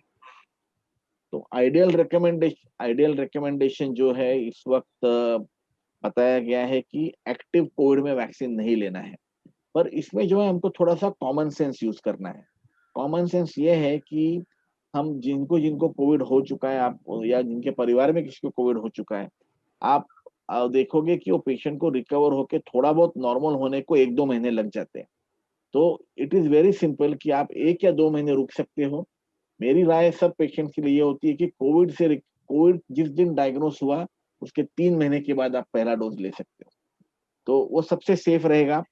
बट अगर आप पूछो कि गवर्नमेंट ऑफ इंडिया की क्या एडवाइजरी है, तो वो बोलते हैं एक्टिव कोविड में नहीं लेना है, मतलब 14 दिन के बाद भी ले सकते हो, पर जरूरी नहीं है। आई थिंक आप 3 महीने के बाद लीजिए, आप सेफ रहोगे ज्यादा। अनीता मैडम, एक क्वेश्चन है सिंपल लोगों के मन में कि एक वैक्सीन दूसरे वैक्सीन से ज्यादा बेहतर है। अभी इंडिया में तो 2 ही वैक्सीन मिल रहे हैं, बाकी वैक्सीन अभी तक उसका लाइसेंस नहीं है। तो कुछ लोग बोलते हैं कि एक वैक्सीन पर्टिकुलर अच्छा है दूसरे वैक्सीन के ऊपर। तो मेरे पास ऐसा कोई राय है कि मैं ये वैक्सीन लूं और ये दूसरा वैक्सीन नहीं लूं, और मेरे पास ऐसा चॉइस है अभी के तारीख में। सपोज अगर मैं जाता हूँ पर्टिकुलर एरियाज में कि मुझे ये वैक्सीन लेना है, मुझे दूसरा वैक्सीन नहीं लेना है, तो आपकी क्या राय रहेगी? डॉक्टर समीर, अभी तक अपने पास कहीं पर भी ऑप्शन नहीं है कि ये वैक्सीन हम लेंगे और ये वैक्सीन हम प्रेफर करेंगे। दोनों वैक्सीन आपको, गवर्नमेंट जो वैक्सीन आपको ऑफर कर रही है वही वैक्सीन लेना होगा। जैसे कि हमको ऑप्शन नहीं मिला है कि आपको कौन सा वैक्सीन लेना है। हम जहाँ पे गए थे, जो सेंटर हमें दिया गया था गवर्नमेंट की तरफ से, उस सेंटर में जो वैक्सीन मिला हमने वो लिया। दूसरे बार भी वही वैक्सीन दिया जाएगा, वो इंटरचेंजेबल भी नहीं है। जैसे मैं राजावाड़ी में जाके मैंने वैक्सीन लिया था तो मुझे कोविशील्ड मिला गया, तो मुझे नेक्स्ट वाला वैक्सीन भी कोविशील्ड दिया जाएगा, पर मुझे कोई ऑप्शन नहीं दिया गया कि whether you can choose between the 2 vaccine. If you look at the data, जो भी डेटा अभी तक है कोविशील्ड और कोवैक्सीन का जो अभी तक हमारे पास आया है, दोनों वैक्सीन आर कंपेरेबल। कोई भी साइड इफेक्ट्स प्रमाण में ज़्यादा है नहीं, कोविशील्ड जो है वो यूके में बना है, तो थोड़ा उसका डेटा हमारे पास ज़्यादा है for the period of safety profile. Covaxin क्योंकि वो अभी तक क्लिनिकल ट्रायल मोड है, पूरा खुलासा नहीं है हमारे पास, but efficacy wise both the vaccine have shown to be decent. So I don't think as of now we have an option to choose between the vaccine. सभी वैक्सीन्स जो बाहर मार्केट में है या बाहर मिल रहा है बाहर देश में, वो हमारे पास अभी फिलहाल में आज की तारीख में अवेलेबल भी नहीं है. So whatever vaccine is being offered to you, you will have to take the same vaccine. Pandit sir, आप बता सकते हैं इसके बारे में कुछ extra? Sir, you're on mute. दो वैक्सीन अलग अलग mute कैसे हैं? एफिकेसी की बात कर रहे हैं ना वैक्सीन की? No, he's talking sir. about which vaccine या to लोगों be, को पर्टिकुलरली एक वैक्सीन लेने के लिए तरफ ज्यादा ये है, दूसरे वैक्सीन कम लेना चाहते हैं, या उनके मन में डर है कि अपने डॉक्टर ने, हमारे लोगों ने ये वैक्सीन लिया है तो हम लोग यही वैक्सीन लेना चाहेंगे? सबसे पहली बात तो ये है कि आज वैक्सीन लेने के लिए किसी के पास भी ऑप्शन नहीं है, और मेरे ख्याल से जिस हिसाब से नीति आयोग का प्लानिंग है, मुझे नहीं लगता है कि अगले 2 या 3 महीने में ये सिचुएशन आएगी कि हमको चॉइस मिलेगी करके। वैक्सीन प्रेषण प्रोग्राम को गवर्नमेंट ऑफ इंडिया ने 35,000 करोड़ इस बजट में जो है अलग करके रखा है। इसका मतलब ये है कि वो काफी सारा चीज अपने कंट्रोल में रखेंगे और एक स्टैंडर्ड ऑपरेटिंग प्रोसीजर के हिसाब से ये वैक्सीन देंगे, जिसमें हमको चॉइस नहीं मिलेगी। पर अगर चॉइस मिलती है तो भी मैं ये कहूंगा कि कोई फर्क नहीं है। जो वैक्सीन आपको मिले प्लीज ले लीजिए, प्लीज ले लीजिए, क्योंकि आज जो है वैक्सीन ये अमृत के बूंद की तरह है। आपको जो है यही चीज एक है बचाएगी, मास्क के बाद वैक्सीन ही बचाएगी। और अगर आप मास्क और वैक्सीन लेते हो और इस साल के 31 दिसंबर 2021 तक मिनिमम मास्क पहनते हो, तो मेरे ख्याल से हम सब लोगों ने अगर ये प्रण उठा लिया तो हम लोग जो है कोविड को मात कर पाएंगे। ये वैक्सीन अच्छा है, ये कोई कपड़े का शॉपिंग नहीं है, ये डॉक्टर ने दिया हुआ प्रिस्क्रिप्शन है, जाके ले लीजिए प्लीज। उसके ऊपर कोई चीज मत कीजिए, मुझे कलर पसंद नहीं, ये पसंद नहीं, प्लीज डोंट डू दैट। मैंने खुद ने जो हमको दिया वो लिया, डॉक्टर अनीता ने जो खुद दी, मुझे तो एक्चुअली बुलाया गया था बीकेसी में, मुझे पता भी नहीं था मुझे कौन सा वैक्सीन मिलने वाला है। जब आप मेरी रिकॉर्डिंग भी देख सकते हो, जब मैं उधर बैठने गया वैक्सीन के लिए तो मैंने पूछा आप कौन सा दे रहे हो, तभी उन्होंने बताया कि मुझे कोविशील्ड मिल रहा है करके। So Covaxin and Covishield both are very safe, और आपका नंबर जहां पे लगेगा आप प्लीज वहां पे जाके वो वैक्सीन लीजिए। पंडित सर, एक पूछना था कि वैक्सीन के लिए पर्टिकुलर एज क्राइटेरिया है क्या? मतलब पर्टिकुलर लोगों को less than 15 years, less than 20 years और मोर देन 70-75 इयर्स है, तो गवर्नमेंट ऑफ इंडिया की इस पे क्या राय है या आपकी क्या राय रहेगी? अभी जो भी ट्रायल्स हुए हैं वैक्सीन के, उसमें पीडियाट्रिक पॉपुलेशन एक्सक्लूड किया गया था, और करीब करीब मोस्ट ऑफ द ट्रायल्स में 65 एंड अबव भी एक्सक्लूड किए गए थे। ओके, पर ये जो वैक्सीन है वो पीडियाट्रिक छोड़ के एडल्ट्स में पूरी तरह से सेफ है। आप किसी भी रूमर्स के ऊपर विश्वास मत कीजिए, आप वैक्सीन को जो है एज ए एडल्ट ले सकते हो। चिल्ड्रंस में अभी तक इसका डाटा नहीं आया है, जबकि अभी कोविशील्ड का और कोवैक्सीन का दोनों का चिल्ड्रंस के डाटा के लिए उन्होंने अभी एथिक्स कमेटी परमिशन मांगी है, और उनको चिल्ड्रन का वैक्सीनेशन के डाटा के बारे में 3-4 महीने में पता चल जाएगा। और ये भी समझिए कि 3 या 4 महीने में अभी बच्चों को देने की जरूरत भी नहीं पड़ेगी, क्योंकि उनकी इम्यूनिटी अच्छी रहती है। बच्चे जो है उनको भगवान की दया से जो है कोविड की ज्यादा तकलीफ नहीं होती, पर वो स्प्रेडर्स रहते हैं, उनको हो जाता है, फिर बच्चे को हम लोग गले लगाते हैं, छोटे बच्चों की हम लोग जाके किस लेते हैं, हम उनके काफी करीब हो जाते हैं मुंह के, तो उनकी जो है ब्रीथ से हमको कोविड होने की आशंका रहती है। तो बच्चों को भी वैक्सीनेशन की जरूरत हो, पढ़ने वाली है, स्कूल जाने वाले, कॉलेज जाने वाले बच्चों को, पर इस वक्त बच्चों के लिए कोई ये लिमिटेशन नहीं है, ये वैक्सीनेशन नहीं रखा है। एज की अपर लिमिट कोई नहीं है, 90 ईयर वालों को भी हमने एक वैक्सीन दिया है, और हम लोगों को उसमें कोई दिक्कत नहीं महसूस हुई है। सिर्फ मैं ये कहूंगा कि अगर कोई पेशेंट फ्रेल है मतलब कि इतना बीमार है कि वैक्सीनेशन से बेनिफिट नहीं, उसको नुकसान हो सकता है, वो जो 100 डिग्री फीवर आएगा वो भी उसको तकलीफ दे सकती है, तो कृपया आपके डॉक्टर से पूछिए उनको वैक्सीनेशन देने के पहले। बस इतनी मैं सलाह दूंगा। आप मत डिसाइड कीजिए कि उनको वैक्सीन देना है कि नहीं देना है, आपके डॉक्टर को वो डिसीजन लेने दीजिए। इस वक्त सबसे ज्यादा भरोसा आपके डॉक्टर पे रखना है, आप अपने डॉक्टर से पूछिए, वो जो कहेंगे उसको आप सही मान के चलिए आगे। सर ये अफ्रीका, लंदन और काफी जगह पे जो म्यूटेशंस वायरसेस हुए हैं, तो क्या मेरा वैक्सीन जो मैं ले रहा हूँ, तो ये जो नए म्यूटेशंस आए उसके ऊपर वो सेफ रहेगा? नहीं तो मुझे हर टाइम नया वैक्सीन लेना पड़ेगा, क्योंकि इस बार मैंने लिया था पर अभी स्ट्रेन तो नया आया है, म्यूटेशंस नया हुआ है, और ये म्यूटेशंस तो होते रहेगा आगे भी। बिल्कुल आपने सही कहा समीर, और मैंने जो छोटा सा जो टॉक दिया उसमें भी यही कह रहा था मैं कि म्यूटेशन करना है तो उस वायरस का मूल स्वभाव है। जैसे हम लोग रोज कपड़े बदलते हैं, वो अपने आप को प्रोटेक्ट करने के लिए म्यूटेट होते हैं। वो धरती पे जो है, ऐसा माना जाता है कि इंसानों के आने के कई बिलियन ईयर्स पहले से वायरसेस है, तो हमसे बहुत ज्यादा स्मार्ट है वो। उनको म्यूटेशन आता है, हमको अभी तक म्यूटेशन सीखे नहीं। हमको म्यूटेट होने के लिए कई 100 शतक लग जाएंगे, तभी हम म्यूटेट हो पाएंगे। ये वायरसेस ने ये सब कमाल कमाल की चीजें सीख ली है ऑलरेडी। अभी आप अगर मानोगे कि यूके का स्ट्रेन या साउथ अफ्रीका का स्ट्रेन, तो सबसे पहले तो हमको ये प्रिकॉशन लेना है कि वो इंडिया में पहुंचे ही नहीं। इसीलिए जो है एयरपोर्ट्स पे जो है सिक्योरिटी की गई है कि जो लोग इन देशों से आ रहे हैं उनका स्क्रीनिंग हो रहा है। कोई कोई जगह मैं ये भी देख रहा हूँ कि लोग क्वारंटीन अवॉइड करने के लिए दूसरे देशों में दूसरे सिटीज में जाते हैं, जैसे अहमदाबाद में जाते हैं फिर मुंबई में आते हैं। मत कीजिए ऐसा। आप अपने आप को और आपके दूसरे घर वालों को नुकसान करोगे। दूसरी बात, तीसरी बात, यस पॉसिबल है कि इन स्ट्रेन्स के लिए जो है आपको शायद प्रोटेक्शन ना मिले, शायद प्रोटेक्शन ना मिले। पर कोवैक्सीन जो है वो पूरा होल वायरस है। उसमें शायद स्ट्रेन में, सब स्ट्रेन में शायद उसको, उन पेशेंट्स को जो है एक आध बार प्रोटेक्शन मिल सकता है। पर इसके बारे में कोई पुख्ता डाटा नहीं है, ये सब बनी बताए बातें करने वाली बातें हैं। ये मैं जरूर कहूंगा, जो कि मैंने मेरे टॉक में भी कहा था, कि अगर हम लोग थोड़ी वैक्सीनेशन प्रोग्राम को और मैच्योर होने दे, तो ये जो कंपनीज है वैक्सीन प्रोड्यूसर वाली, जो कि भारत सीरम है या सीरम इंस्टीट्यूट है या फाइजर है, वो अपने वैक्सीन को ऐसा ट्वीक कर पाएंगी कि करंट स्ट्रेन को भी कवर करेगी। तो आप इसके बारे में चिंता मत कीजिए। ये वैक्सीन प्रोडक्शन वालों को पहले से खबर है कि हमको म्यूटेशन को कवर करना पड़ेगा कभी ना कभी।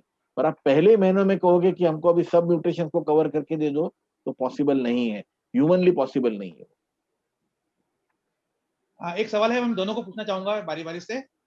4 हफ्ते के बाद दूसरा डोज लेना है, काफी डॉक्टर्स की राय ऐसी रही है कि वो 8 से 12 हफ्ते, मतलब instead of 1 month wait for another 2 और 3 मंथ्स, तो उससे अपने को एफिकेसी अच्छा मिलेगा। तो मैं पहले अनीता मैडम से पूछना चाहूंगा कि आपकी क्या राय है इसके बारे में, आप दूसरा डोज कब लेंगे? आपने ऑलरेडी एक डोज ले चुके हैं, और ये सवाल मैं राहुल पंडित जी से पूछूंगा बाद में। So if you look at the data के हिसाब से the best efficacy is close to 3 months. तीसरे महीने में सबसे अच्छा efficacy पाया गया है। दूसरा और तीसरा महीने तक अगर हम उसको पुश कर सकते हैं तो ज़्यादा बेहतर है। ये कोविशील्ड के बारे में ऑलरेडी मेंशन किया हुआ है। गवर्नमेंट के डेटा के हिसाब से, रादर गाइडलाइंस के हिसाब से, the dose is kept as 28 days. The reason for that probably is so that maximum number of people get covered. 28 days के बाद भी उसके efficacy levels are above 56%.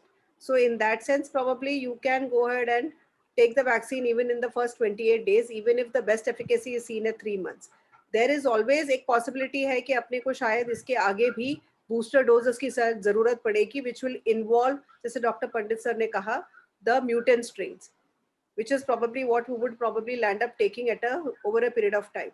So as of now, what I will be doing probably is, I have my COVID duties on. As soon as I finish the duty is when I'm going to take my next shot. So I will probably land up taking my shot at around 6.5 weeks from the first vaccine. Pandit sir, आपकी क्या राय रहेगी? Covid task force क्या सोचता है और government of India क्या सोचती है? क्या राय है कि 1 महीने से ले या 3 महीने से ले? तो अगर आप साइंटिफिक डाटा देखो आज, तो हमारे पास जो 2 वैक्सीन अवेलेबल है, कोविशील्ड और कोवैक्सीन। कोवैक्सीन के बारे में कोई डाटा नहीं है। कोवैक्सीन के बारे में डाटा क्लियर है कि आपको पहले दिन लेना है और चौथे हफ्ते के एंड पे 28 डेज पे लेना है। कोविशील्ड का मात्र जो डाटा है वो ये बता रहा है कि 4 टू 12 वीक्स के बीच में अगर आप सेकंड डोज, 8 टू 12 वीक्स के बीच में अगर आप सेकंड डोज लेते हो, तो आपकी जो है एफिकेसी शो है वो 70% से लेके 82% तक चली जाएगी। और WHO ने भी ये रेकमेंड किया था। और मैं फिर से कहूंगा कि रिकमेंडेशन करना साइंटिस्ट का काम है, साइंटिफिकली उसको बताना साइंटिस्ट का काम है। और वही चीज जब आप 135 करोड़ जनता के बारे में सोचोगे और पहुंचाओगे वहां तक, उसके लिए कोई ना कोई तो नियम बनेगा ना साहब। और उस नियम को कौन बनाएगा? गवर्नमेंट बनाएगी। और अगर गवर्नमेंट कहती है कि आप 4 हफ्ते में सेकेंड डोज ले लो, और आपको बता रही है कि 1 या 2 हफ्ता हम इधर उधर देख लेंगे, आपको हम दे देंगे, जैसे मैंने अनिता मैडम ने बताया कि 6 वीक के करीब करीब ले लेंगी, तो आपको जो है वो नियम का पालन करना है, ना कि उसको क्वेश्चन करना है। ये टाइम क्वेश्चन करने का नहीं है। मुझे वैक्सीन हेजिटेंसी जो आई है अभी इस वक्त, वैक्सीन हेजिटेंसी को आप दूर कीजिए प्लीज। इस वक्त वैक्सीन हेजिटेंसी मत लाइए। वैक्सीन बनाई इन लोगों के लिए है जिनको कोमॉर्बिडिटीज है। वैक्सीन बनाई उन लोगों के लिए है जिनका की हाई रिस्क है, जैसे कि हम लोग हैं, रोज हम लोग आज अंदर जा रहे हैं कोविड वार्ड में। वैक्सीन बनाई उन वो लोगों के लिए है ताकि हम इसका नंबर्स इतना कम से कर सके, हर्ड इम्यूनिटी लाके, कि ये कोविड जो है चला जाएगा। अगर हम उसके बारे में क्वेश्चंस पूछेंगे तो ये क्वेश्चन जो है वो साइंटिफिक कम्युनिटी को क्वेश्चंस पूछ के आंसर करने दो। ये साइंटिफिक कम्युनिटी जो है ये क्वेश्चन हमारे बार बार सरकार से पूछ रही है। इसी सवाल के ऊपर परसों रात को national executive committee of vaccination की एक मीटिंग हुई थी, जिसमें कि ये बहुत ज्यादा चर्चे में आया था कि क्या हम सेकेंड डोज को 8 से 12 वीक्स में रिकमेंड करें। पर इसके बारे में अभी तक कोई ऑफिशियल अनाउंसमेंट नहीं है, और जब तक अनाउंसमेंट नहीं आती है तब तक we should trust our government. उन्होंने कुछ ना कुछ सोच के ये बताया होगा। या मुझे भी ऐसा लगता है, क्योंकि ऑलरेडी प्रोग्राम सेट हुआ है, लोगों ने ऑलरेडी फ्रंटलाइन वर्कर्स लोगों ने 1 महीने पहले वैक्सीन लिया है, उनके नाम फिर से आए हैं।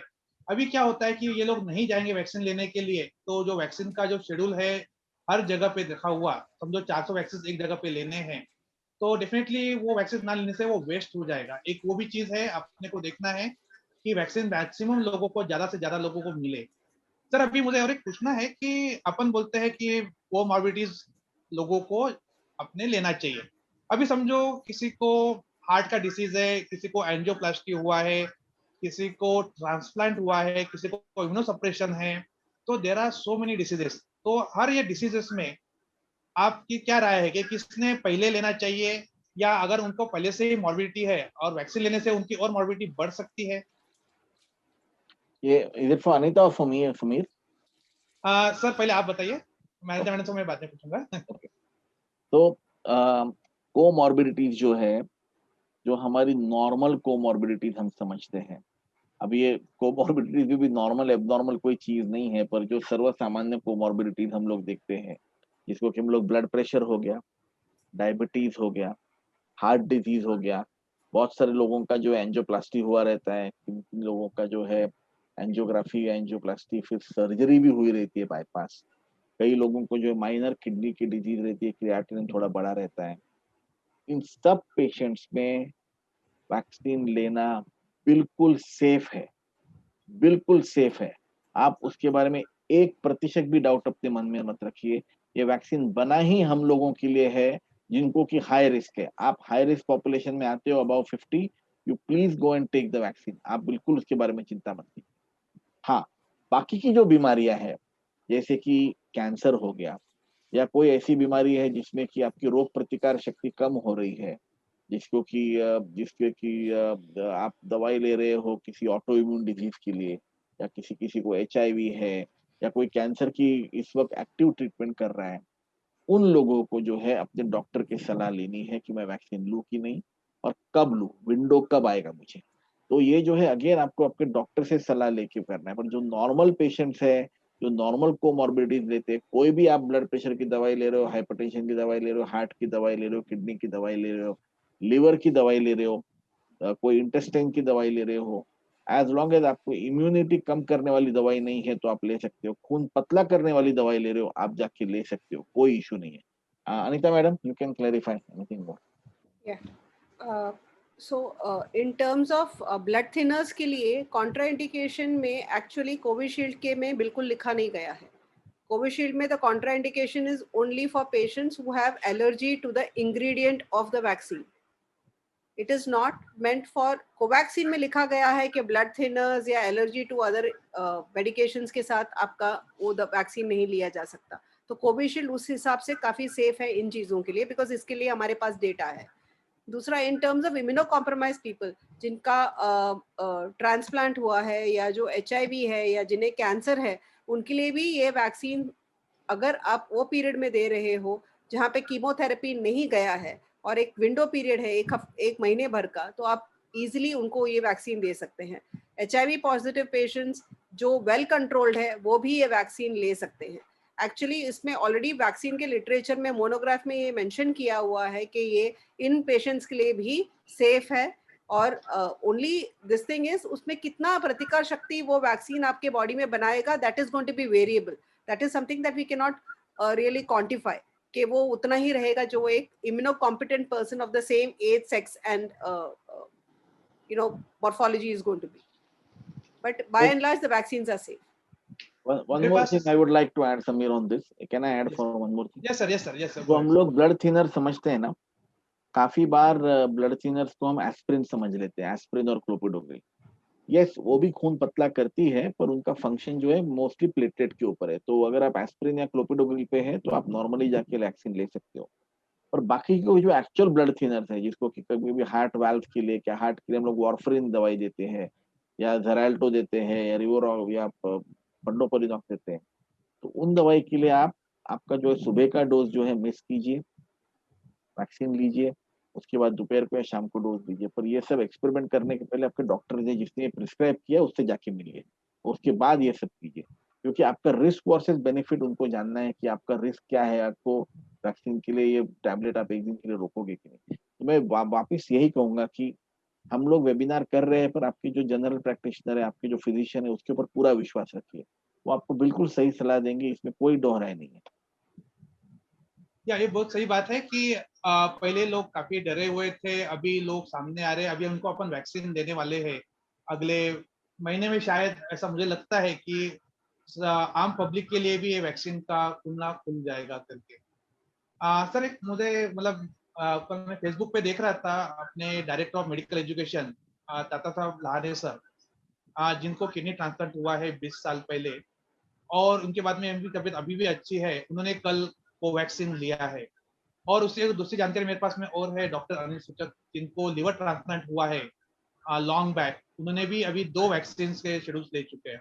तो डेफिनेटली अपने पास ऐसे कई सारे एग्जांपल्स है कि जहाँ पे अपन देख रहे हैं कि इवन ट्रांसप्लांट लोगों में और सभी लोगों में अपन वैक्सीन ले रहे हैं। पर जैसा पंडित सर ने कहा है कि आप अपने पर्सनल डॉक्टर से, आपका जो रेगुलर डॉक्टर है, उससे आप बिल्कुल सलाह लीजिए लेने के पहले। सर अभी एक और चीज था कि काफी सारे लोग अभी बोलते हैं कि मैंने 2 वैक्सीन मेरे हो गए, अभी मैं कहीं पे भी घूम सकता हूँ, मैं कहीं पे भी ट्रिप पे जा सकता हूँ, and I am totally relax. आपकी क्या सलाह रहेगी? बिल्कुल नहीं, आपको जो है 2021 कोरोना के ऊपर प्रिकॉशंस में ही गुजारना है। तो आपका जो सोशल डिस्टेंसिंग, मास्किंग और सैनिटाइजेशन है, वो वैसे ही बना रखना है।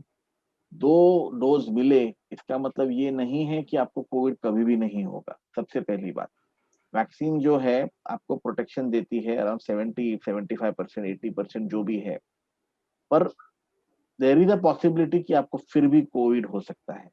बस यही है, वैक्सीन की वजह से आपको जो है एसिम्प्टोमेटिक कोविड या एकदम माइल्डली सिम्प्टोमेटिक कोविड होगा, आपको शायद पता भी नहीं चलेगा कि आपको कोविड हुआ है करके। और इस वक्त जो है शायद आपको कोई तकलीफ ना हो, पर आप दूसरे लोगों को जो है वो बीमारी फैला सकते हो, प्रमुख में आपके घर वालों को। और इसलिए जो है आपको वैक्सीन के साथ मास्किंग कंपलसरी है।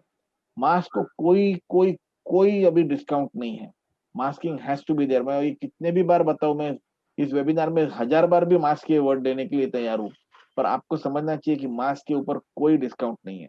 आप जब भी मास्किंग जब भी आप करते हो, वो सबसे पहले जब भी आप बाहर जाने की बात करते हो, तो जहां पे सबसे बड़ी प्रॉब्लम होती है वो है खाते वक्त।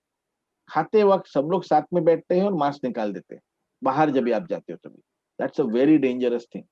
उसी वक्त जो है सबसे ज्यादा प्रॉब्लम्स होती है, उसी वक्त जो है हम सबसे ज्यादा जो डिजीज का प्रादुर्भाव देख रहे हो। और इसको मैं यही कहूंगा कि इस वक्त भी सोशल डिस्टेंस रख के ही खाना खाना जरूरी है। तो आप अगर किसी रेस्टोरेंट में जा रहे हो तो सबसे पहला सवाल ये पूछिए अपने आप को कि क्या जाना जरूरी है, क्या मैं ये घर पे मंगा के अपने कुटुंब के साथ खा सकता हूँ कि नहीं। अगर ये सब, मैं ये नहीं कह रहा हूँ कि आप खाओ मत बाहर का, पर घर पे लाके खाना ऑप्शन है तो वो कीजिए सर।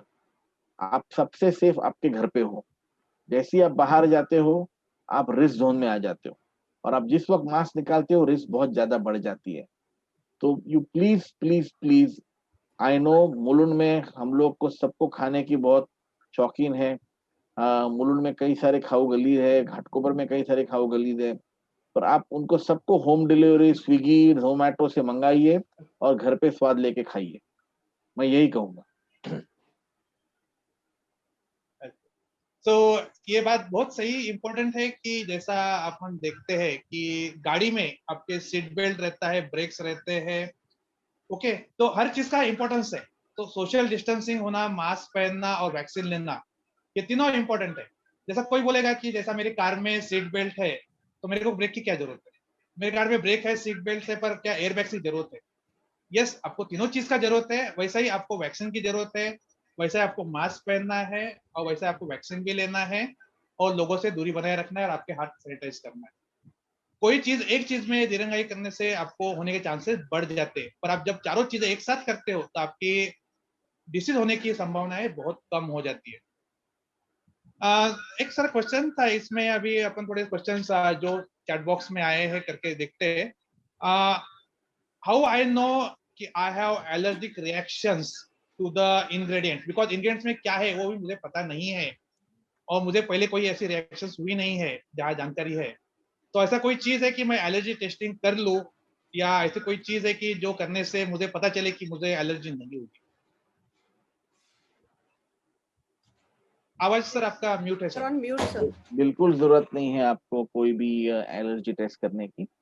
जनरली आप जब तक एडल्टहुड पे पहुंच जाते हो, 18 साल के हो जाते हो, तब तक आप इतने सारे चीजों को एक्सपोज हो जाते हो नेचुरली कि आपको पता चल जाता है कि कोई चीज आपको एलर्जिक है कि नहीं। यस, दवाइयों की जो कोई कोई खास दवाई होगी उसके लिए शायद आप एक्सपोज नहीं हुए होंगे, पर जनरली कोई ना कोई एंटीबायोटिक, कोई ना कोई दवाई हम लोग बचपन में लेते ही है और हमको समझ जाता है। तो आपको एलर्जी टेस्टिंग करने की कोई जरूरत नहीं है, आपको एंटीबॉडी टेस्ट करने की कोई जरूरत नहीं है। आप जाके वैक्सीन ले सकते हो जब आपका नंबर आएगा और जिस सेंटर पे आएगा। ओके, तो सर और एक चीज पूछना था कि जैसा आप वैक्सीन ले ही रहे हो, ऐसा बोला जाता है कि आप वैक्सीन एक ही दिन पे लो, डिफरेंट वैक्सीन, या दो वैक्सीन के बीच में 1 से 2 महीने का अंतर रखो।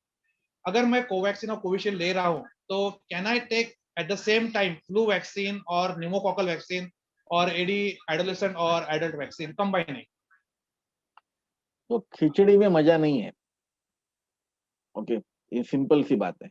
अगेन ये जो है कोई भी वैक्सीन मैन्युफैक्चरर जो है इसके बारे में कोई सलाह नहीं देगा, कोई भी गवर्नमेंट इसके बारे में सलाह नहीं देगा, क्योंकि ये जो है ये कॉमन सेंस की बात है। कॉमन सेंस की बात ये है कि हम लोग एडल्ट इम्यूनाइजेशन प्रोग्राम और पीडियाट्रिक इम्यूनाइजेशन प्रोग्राम के बेसिस पे हम लोग एडल्ट इम्यूनाइजेशन प्रोग्राम चला रहे हैं। पीडियाट्रिक इम्यूनाइजेशन में समीर, आप पीडियाट्रिशियन हो, आप नियोनेटल इंटेंसिविस्ट हो, आपको बहुत ज्यादा एक्सपीरियंस है मुझसे इम्यूनाइजेशन के बारे में। तो आप जानते हो कि दो दो तीन तीन वैक्सीन कंबाइन करके हम बच्चों को एक साथ दे सकते हैं, पर एडल्ट में जो है इसका एक्सपीरियंस बहुत कम है और हम ये अभी नया वैक्सीन यूज कर रहे हैं। तो सबसे इजी बात यही है कि आप पहले कोविड ले लो और उसके 4 हफ्ते के बाद आपका दूसरा डोज ले लो, और उसके 4 हफ्ते के बाद आप सब वैक्सीन ले लो बाकी जो आपको लेनी है वो, क्योंकि उन वैक्सीन के बारे में उनको ज्यादा पता है। या तो फिर उल्टा करो, पहले सब वैक्सीन ले लो फिर कोविड को 4 हफ्ते के बाद चालू करो। पर सबको खिचड़ी करके करोगे तो कहीं ना कहीं आपको फिर पता नहीं चलेगा कि क्या तकलीफ हो रही है करके। यस, ऐसे भी कई डॉक्टर होंगे जो कि सलाह देंगे कि आप सीधा जाके सब वैक्सीन ले लो, कोई प्रॉब्लम नहीं है। मुझे नहीं लगता है कि इस वक्त इसके बारे में इतना अच्छा डाटा है कि हम इसको रेकमेंड कर पाएंगे ऑफिशियली। ओके, सर पहले इंजेक्शन लेने के बाद मुझे काफी फीवर आया था, माइल्ड। एक क्वेश्चन ऐसा, हेडेक भी हुआ था और मेरे 2-3 दिन बहुत खराब गए, तो मुझे डर है कि मैं दूसरा वैक्सीन लूं या नहीं लूं। मैंने ऑलरेडी एक ले चुका हूँ, एटलीस्ट मुझे 50 से 60% प्रोटेक्शन मिल चुका है। तो आपकी क्या राय रहेगी, सेकंड डोज में क्या करूँ, उसका स्किप कर नहीं, लूं या? ये ये शायद वहम है कि आपको 50 से 60% प्रोटेक्शन मिल चुकी है। सबसे पहली बात तो ये है। कई सारे पेशेंट्स मैंने अभी क्लिनिकल ट्रायल में हम लोग जो एक पार्टिसिपेट कर रहे थे ब्रिज कैंडी में देखे कि कई सारे डॉक्टर्स को जो है कोई इम्यून रिस्पॉन्स नहीं आया पहले पहले डोज के बाद। तो आप इस भ्रम में मत रहिए कि मुझे 50% ये मिल चुका है करके प्रोटेक्शन। दूसरी बात, जैसे कि अनीता मैडम ने बहुत खूबसूरती से उनके टॉक में बताया कि फीवर आना, हेडेक होना, मायालजिया होना, 2-3 दिन बिल्कुल खराब जाना, ये तो स्वाभाविक रूप से नॉर्मल कॉम्प्लिकेशंस है, जो कि हम जानते हैं। इसको हम कॉम्प्लिकेशंस भी नहीं कहते, इसको हम साइड इफेक्ट कहते हैं, जो कि मालूम है। तो यही समझिए कि भगवान ने और 2 दिन छुट्टी दी है हमको, जाके सेकंड डोज ले लो, आराम करो, घर पे जाके पैरासिटामॉल ले लो round the clock. Anita madam या समीर सर को फोन करो, पूछो कितने बार क्रोसिन खाऊं, और सो जाओ। मस्त नेटफ्लिक्स पे मूवी देखो, जोमेटो से खाना मंगाओ। Why are we worried about it? या छोटे मोटे साइड इफेक्ट्स तो काफी लोगों को, जैसा बुखार आना, दर्द होना लोकल, अभी आप इंजेक्शन ले रहे हो, आप इंजेक्शन के लिए डर रहे हो, तो ये बात सही नहीं है। आपको वैक्सीन लेना जरूरी है, वैक्सीन लेने से आपको काफी फायदे हैं। अनिता मैडम, एक पूछना था कि काफी लोगों को साइड इफेक्ट्स होते हैं, are there any absolute contraindication, मतलब आप उसको बोलेंगे कि आप उनको नहीं ले सलाह, ऐसा आप किसी को दे सकते हैं? वो सिर्फ anaphylaxis, this is a severe form of side effect, जहाँ पे ब्रीदिंग डिफिकल्टी हो, पूरे बॉडी में इमीडिएटली वैक्सीन लेने के 10-15 मिनट के भीतर ही रैशेस आ गए हों, ब्रीदिंग डिफिकल्टी हो, आँख मुंह सूज गया हो, इस किस्म का कोई अगर इफेक्ट आया है, जिसके लिए एक्चुअली हमें 30 मिनट का गैप भी दिया जाता है। वैक्सीन लेने के बाद आप तुरंत घर नहीं आते, आप वैक्सीन लेने के बाद हाफ एन आवर वहीं पे वैक्सीनेशन सेंटर में वेट करते हैं, जो ऑब्जर्वेशन करते हैं, और उसके बाद ही बाहर निकलते हैं। अगर इस किस्म का कोई रिएक्शन आता है, that's a contraindication for the vaccine the next time, otherwise no. तो जैसा आपने सुना कि एनाफिलैक्सिस इज अ कॉन्ट्राइंडिकेशन, मैंने तो पिछले 1.5 महीने में जिनका लोगों को वैक्सीन मिला है, उनमें किसी को भी ऐसा होते हुए देखा नहीं है या सुना नहीं है। राहुल सर, आप देखे हो कि किसी को एनाफिलैक्सिस हुआ है, ऐसा कभी सुनाई में आया है आपको, या आपके टास्क फोर्स में या महाराष्ट्र के लेवल में डिस्कस हुआ है ऐसी चीजों के बारे में? नहीं, नहीं। तो किसी को भी एनाफिलैक्सिस रिएक्शन के बारे में नहीं बताया अभी, मैंने नहीं सुना है, ना ही कोई ऐसी ऑफिशियल रिपोर्ट आई है। यस, 2-4 रिपोर्ट इनिशियली जो फर्स्ट डोज हुआ था 16 जनवरी को, उसके 1-2 दिन को लग के रिपोर्ट्स आई थी कि किसी व्यक्ति की दुर्भाग्यशाली मौत हो गई, या किसी को अटैक आ गया। ये 1-2 खबरें आई थी, पर इनका जो है वैक्सीन से कोई संबंध नहीं पाया गया है। इनको बहुत अच्छी तरह से आईसीएमआर ने स्टडी किया है, एक। दूसरी बात आप ये समझिए कि इस वक़्त वैक्सीन जो है करीब 1 करोड़ लोगों को लग चुका है, ओके? और हमारा जो एक क्रूड डेथ रेट है, वो तो है ना, वो तो नहीं जा रहा है। तो 1 करोड़ में से कोई ना कोई व्यक्ति नेचुरल कॉज़ से तो जाने वाला है, तो उसको अगर आप वैक्सीन से जोड़ोगे, तो फिर नहीं सही बात होगी। मैं थोड़ा थोड़ा बॉक्स से हट के बात कर रहा हूँ, मगर I hope you are understanding मैं क्या कहना चाह रहा हूँ, कि अगर हम 135 करोड़ को 100 करोड़ लोगों को अगर आप वैक्सीन दे दें, और अगर भारत में रोज समझो 10,000 लोग एक्सपायर होते हैं, तो वो तो होने ही वाले हैं, उसको आप नहीं रोक सकते हो। अगर उनमें से 10,000 में से अगर 100 लोगों ने वैक्सीन लिया, तो इसका ये मतलब तो नहीं बनता है कि उन लोगों को 100 वैक्सीन की वजह से उनकी मौत हुई करके। वैक्सीन की वजह से मौत आप तभी ही बता सकते हो जब उनको एनाफिलैक्सिस रिएक्शन हो, इमीडिएटली वैक्सीन के बाद अगर कोई तकलीफ हो, तो ही बता सकते हो आपकी इसमें वैक्सीन रिलेटेड डेथ है करके। तो आप डेथ के बारे में बिल्कुल मत डरिए, आप एनाफिलैक्सिस के बारे में बिल्कुल मत डरिए। पर यस, अगर किसी को एनाफिलैक्सिस की हिस्ट्री है, तो वो हिस्ट्री आपको बताना बहुत ज़रूरी है। दूसरी बात, हर वैक्सीनेशन सेंटर में पूरी तैयारी है कि अगर किसी को गलती से भी वैक्सीनेशन के वक़्त एनाफिलैक्सिस या एंजियोन्यूरोटिक एडिमा हो जाता है, तो उसकी पूरी ट्रीटमेंट वहाँ पे कर सकते हैं। ऑलमोस्ट हर वैक्सीनेशन सेंटर में आईसीयू बना हुआ है। अगर आपको कोई भी तकलीफ होती है, तो इमीडिएटली आपको ट्रीटमेंट मिल सकता है। इंजेक्शन एपिपेन करके जो हम लोग बोलते हैं, वो वहाँ पे रेडी रखा है, filled with a syringe. Sir, काफी प्रेक्षकों ने ये जानकारी पूछा है कि प्रोसीजर कैसे होगा, मतलब वैक्सीन सेंटर पे जाने का, उनको कॉल कब आएगा, और उसके हिसाब से वहां पे सेंटर पे जाने के बाद में उनको क्या क्या प्रिकॉशंस करनी चाहिए, थोड़ा सा डिटेल्स में बताइए तो जो आम पब्लिक आम के लिए। आम आम जनता है, उनके लिए जो प्रोसीजर है, वो इस वक़्त अभी तक एग्ज़ैक्ट डिटेल लेआउट नहीं आया है उसका। पर मैं समझूँगा कि ये इसी तरह से होगा जैसे कि मेडिकल डॉक्टर्स का हुआ। हम लोगों में मेडिकल डॉक्टर्स और फ्रंटलाइन वर्कर्स में सबसे बड़ा फ़र्क ये पड़ा कि जब भी हमारा वैक्सीनेशन के लिए रजिस्ट्रेशन हुआ, तो बल्क में हम लोगों को हमारे नाम लिए गए और रजिस्ट्रेशन हुआ। शायद आम जनता के लिए ये प्रोसेस भी होगी, और उसके साथ-साथ कोविन ऐप के ऊपर आप जाके रजिस्टर भी कर पाओगे। ये 2 चीज़ें साइमल्टेनियसली होगी शायद, ओके। आपको आपके मोबाइल पे फ़ोन आएगा, और आपको आपके मोबाइल पे एसएमएस भी आएगा कि आपका वैक्सीनेशन सेंटर ये है और इस तारीख को आपको जाके वैक्सीनेशन लेना है। आप जब भी वहां पे पहुंचोगे, आपका वहां पे पहले तो रजिस्ट्रेशन चेक किया जाएगा। रजिस्ट्रेशन कंफर्म करने के लिए आपको आधार कार्ड और पैन कार्ड, ये 2 कार्ड लेके जाना जरूरी है। अगर कोई पैन कार्ड या आधार कार्ड नहीं है तो इलेक्शन कार्ड, कुछ ना कुछ ऐसा है कि जो आपकी आइडेंटिटी रिवील करता है, जो कि ऑफिशियल गवर्नमेंट डॉक्यूमेंट माना जाता है, उसको लेके जाना है आपको। सबसे सब मोस्टली सब लोगों को आधार कार्ड है, तो आधार कार्ड सबसे अच्छी बात है कि आप लेके जाओ साथ में। दूसरी बात है कि आपको रजिस्ट्रेशन के बाद आपको टोकन दिया जाएगा, आपका नंबर आएगा, आप वैक्सीन लोगे। वैक्सीन देने वाली व्यक्ति जो है आपको कुछ सवाल पूछेगी, एलर्जी वगैरह के बारे में सब कुछ पूछा जाएगा, और फिर वैक्सीन कौन सा दे रही है, उस व्यक्ति का क्या नाम है, ये बताएंगे। वैक्सीन देने के बाद आपको एसएमएस आ जाएगा कि आपको ऐसे-ऐसे व्यक्ति ने ऐसे-ऐसे वक़्त इस वक़्त वैक्सीन दिया है, और आप आके एक ऑब्जर्वेशन रूम में 30 मिनट्स के लिए बैठोगे। कंपल्सरी 30 मिनट्स के लिए बैठना पड़ेगा। उसके बाद ही आपको जो है वहाँ से, अब अगर आप ठीक लग रहा है आपको, तो वहाँ से आपको छुट्टी मिलेगी और आप वापस घर पा सकते हो। सेकंड डोज के लिए सेम प्रोसीजर फॉलो की जाएगी। सिर्फ आपको जो है सेकंड डोज के लिए शायद 1 हफ्ता या 2 हफ्ते की टाइमिंग दी जाएगी कि उसके बीच में आप जाके वैक्सीन ले लो, और आपको वैसे भी डेट आएगी। अगर आप उस डेट पे नहीं जा पा रहे हो तो 1 हफ्ते की आपको शायद आपको लीव मिल जाएगा। वैक्सीन लेने के बाद में कुछ देर तक वहाँ रुकना जरूरी है, तो उसके बारे में थोड़ा सा पब्लिक को बताइए। ये जो अभी मैडम ने बताया कि एनाफिलैक्सिस रिएक्शन जो है, हर चीज को मसल, ये जो इंट्रामस्कुलर इंजेक्शन है, आप अगर मसल में कोई भी इंजेक्शन देते हो तो उसका जो है शरीर में अब्जॉर्ब होके जो है पूरा फैलाव होने को 20 से 30 मिनट लगते हैं। तो अगर आपको कोई भी रिएक्शन आना है तो फर्स्ट 20-30 मिनट्स में आ जाता है, नहीं तो नहीं आता है। तो इसलिए जो है ये वैक्सीन वहाँ पे ऑब्जर्वेशन बेस बनाई हुई है। कभी-कभी पहले दिन पे खास तौर पे जब मैंने वैक्सीन ली, बहुत लोगों को एंग्जायटी बहुत थी। बहुत ज़्यादा डर था कि मैं वैक्सीन ले रहा हूँ क्या?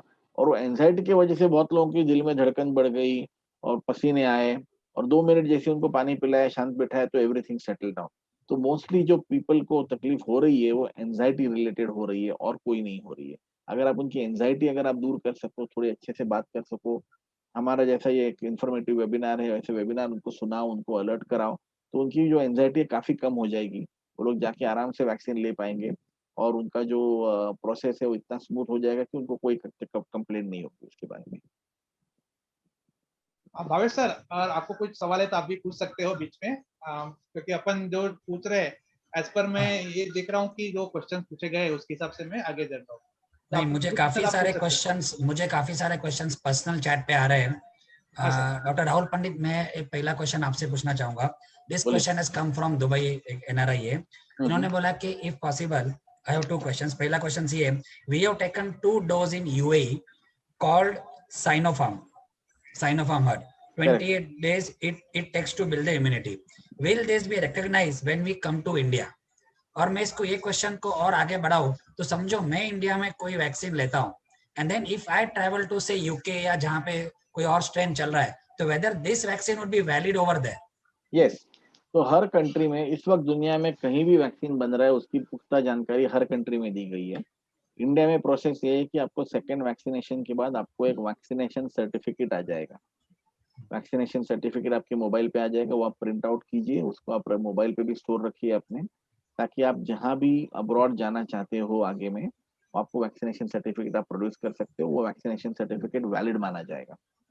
जैसे आपका पासपोर्ट वैलिड माना जा रहा है, वैसे वैक्सीनेशन सर्टिफिकेट वैलिड माना जाएगा। सिमिलरली ये जो जेंटलमैन है, इन्होंने बताया कि दुबई का वैक्सीन यहाँ पे वैलिड होगा कि नहीं। दुबई का वैक्सीन, ये एक्चुअली सिनोफार्म वैक्सीन जो है चाइनीज मेड वैक्सीन है, और ये बिल्कुल इसकी भी जो है ऑथराइजेशन हुई है। एक ये भी एक पूरे प्रोसेस के थ्रू गया है, और यूएई गवर्नमेंट ने इसको अप्रूवल दिया है। तो आई थिंक ये प्रोसेस को भी हमारी गवर्नमेंट मानेगी। इसमें कोई दो राय नहीं है कि अगर आप वैक्सीनेटेड हो तो इसका भी आपको जो है बेनिफिट मिलेगा। और मैं फिर से यही कहूंगा कि लोगों के बारे में यही शंका है कि अब मैं वैक्सीन हूँ तो एयरपोर्ट पे उतरूँ और सीधा निकल पड़ूँ बाहर, वैसा नहीं होगा साहब। क्योंकि वैक्सीनेशन के बाद भी आपको कोविड होने की चांसेस है। आपको माइल्ड होगा पर आप फैला सकते हो। इसलिए जो एयरपोर्ट के ऊपर आपको शायद उस वक्त एक आरटीपीसीआर टेस्ट करना पड़ेगा, या तो फिर 48 आवर्स बिफोर का आरटीपीसीआर टेस्ट नेगेटिव का आपको रिपोर्ट देना पड़ेगा, तभी आप उसको बाहर जा पाओगे। ये तो पक्का होने वाला है कि ऐसा कहीं भी नहीं होगा कि आप अगर वैक्सीनेटेड हो 100% इस साल तो भी, तो आपको एक फ्री एंट्री है, आप कहीं भी चले जाओ। एंटर होने के वक्त जो भी आपको रूल्स उस देश के है वो फॉलो करने पड़ेंगे, चाहे वो भारत हो, अमेरिका हो, यूएई हो। हम देश के रूल्स को तोड़ नहीं सकते, उसको हमको फॉलो करना ही करना है। Madam, this question is एक for Dr. Anonymous Anita Matthew. Attendance ने पूछा। Dr. Sami, there is one more question which I Yeah. have received for Madam. Madam, Yeah, sorry, go ahead. can a pregnant lady or feeding mother take vaccine? So as I said earlier, the CDC, WHO and NHS has come out with a caveat just couple of days back कि pregnancy में अगर आपके risk factors ज़्यादा हैं, suppose एक healthcare worker है और वो रोज हॉस्पिटल जा रहे हैं, तो obviously उसका risk of exposure to COVID is going to be extremely high. वैसा इंडिविजुअल वैक्सीन ले सकता है। उसके अलावा अगर एक होम बाउंड मदर है, एक हाउस होल्डर है और कुछ ज़्यादा उसका संपर्क नहीं आने वाला है लोगों से, तो वो वैक्सीन ना ले, वो होल्ड कर सकते हैं। ब्रेस्ट फीडिंग के लिए भी यही सेम कैविएट है। और अगर सपोज आपने एक वैक्सीन ले लिया और उसके बीच में आप प्रेग्नेंट हो गए, तो you have an option of either continuing with the vaccine और holding it on till you complete your delivery. But उसके अभी तक कोई भी side effects in pregnancy and during breastfeeding नहीं पाया गया है, बिकॉज वो लाइव वैक्सीन नहीं है, तो फीडिंग में या वैसे ही पास नहीं होता बच्चे को। पंडित सर, एक क्वेश्चन था, एक एनोनिमस अटेंडेंस ने पूछा है कि उसने वैक्सीन के ट्रायल्स में हिस्सा लिया था। He attended one of the vaccine trial, but he was not told weather he is in the placebo, मतलब जैसा उसको सही में वैक्सीन मिला है या प्लेसिबो मिला है। तो अभी वो चीज को 3-4 महीने हो चुके हैं, तो क्या वो अभी वैक्सीन ले सकता है फिर से?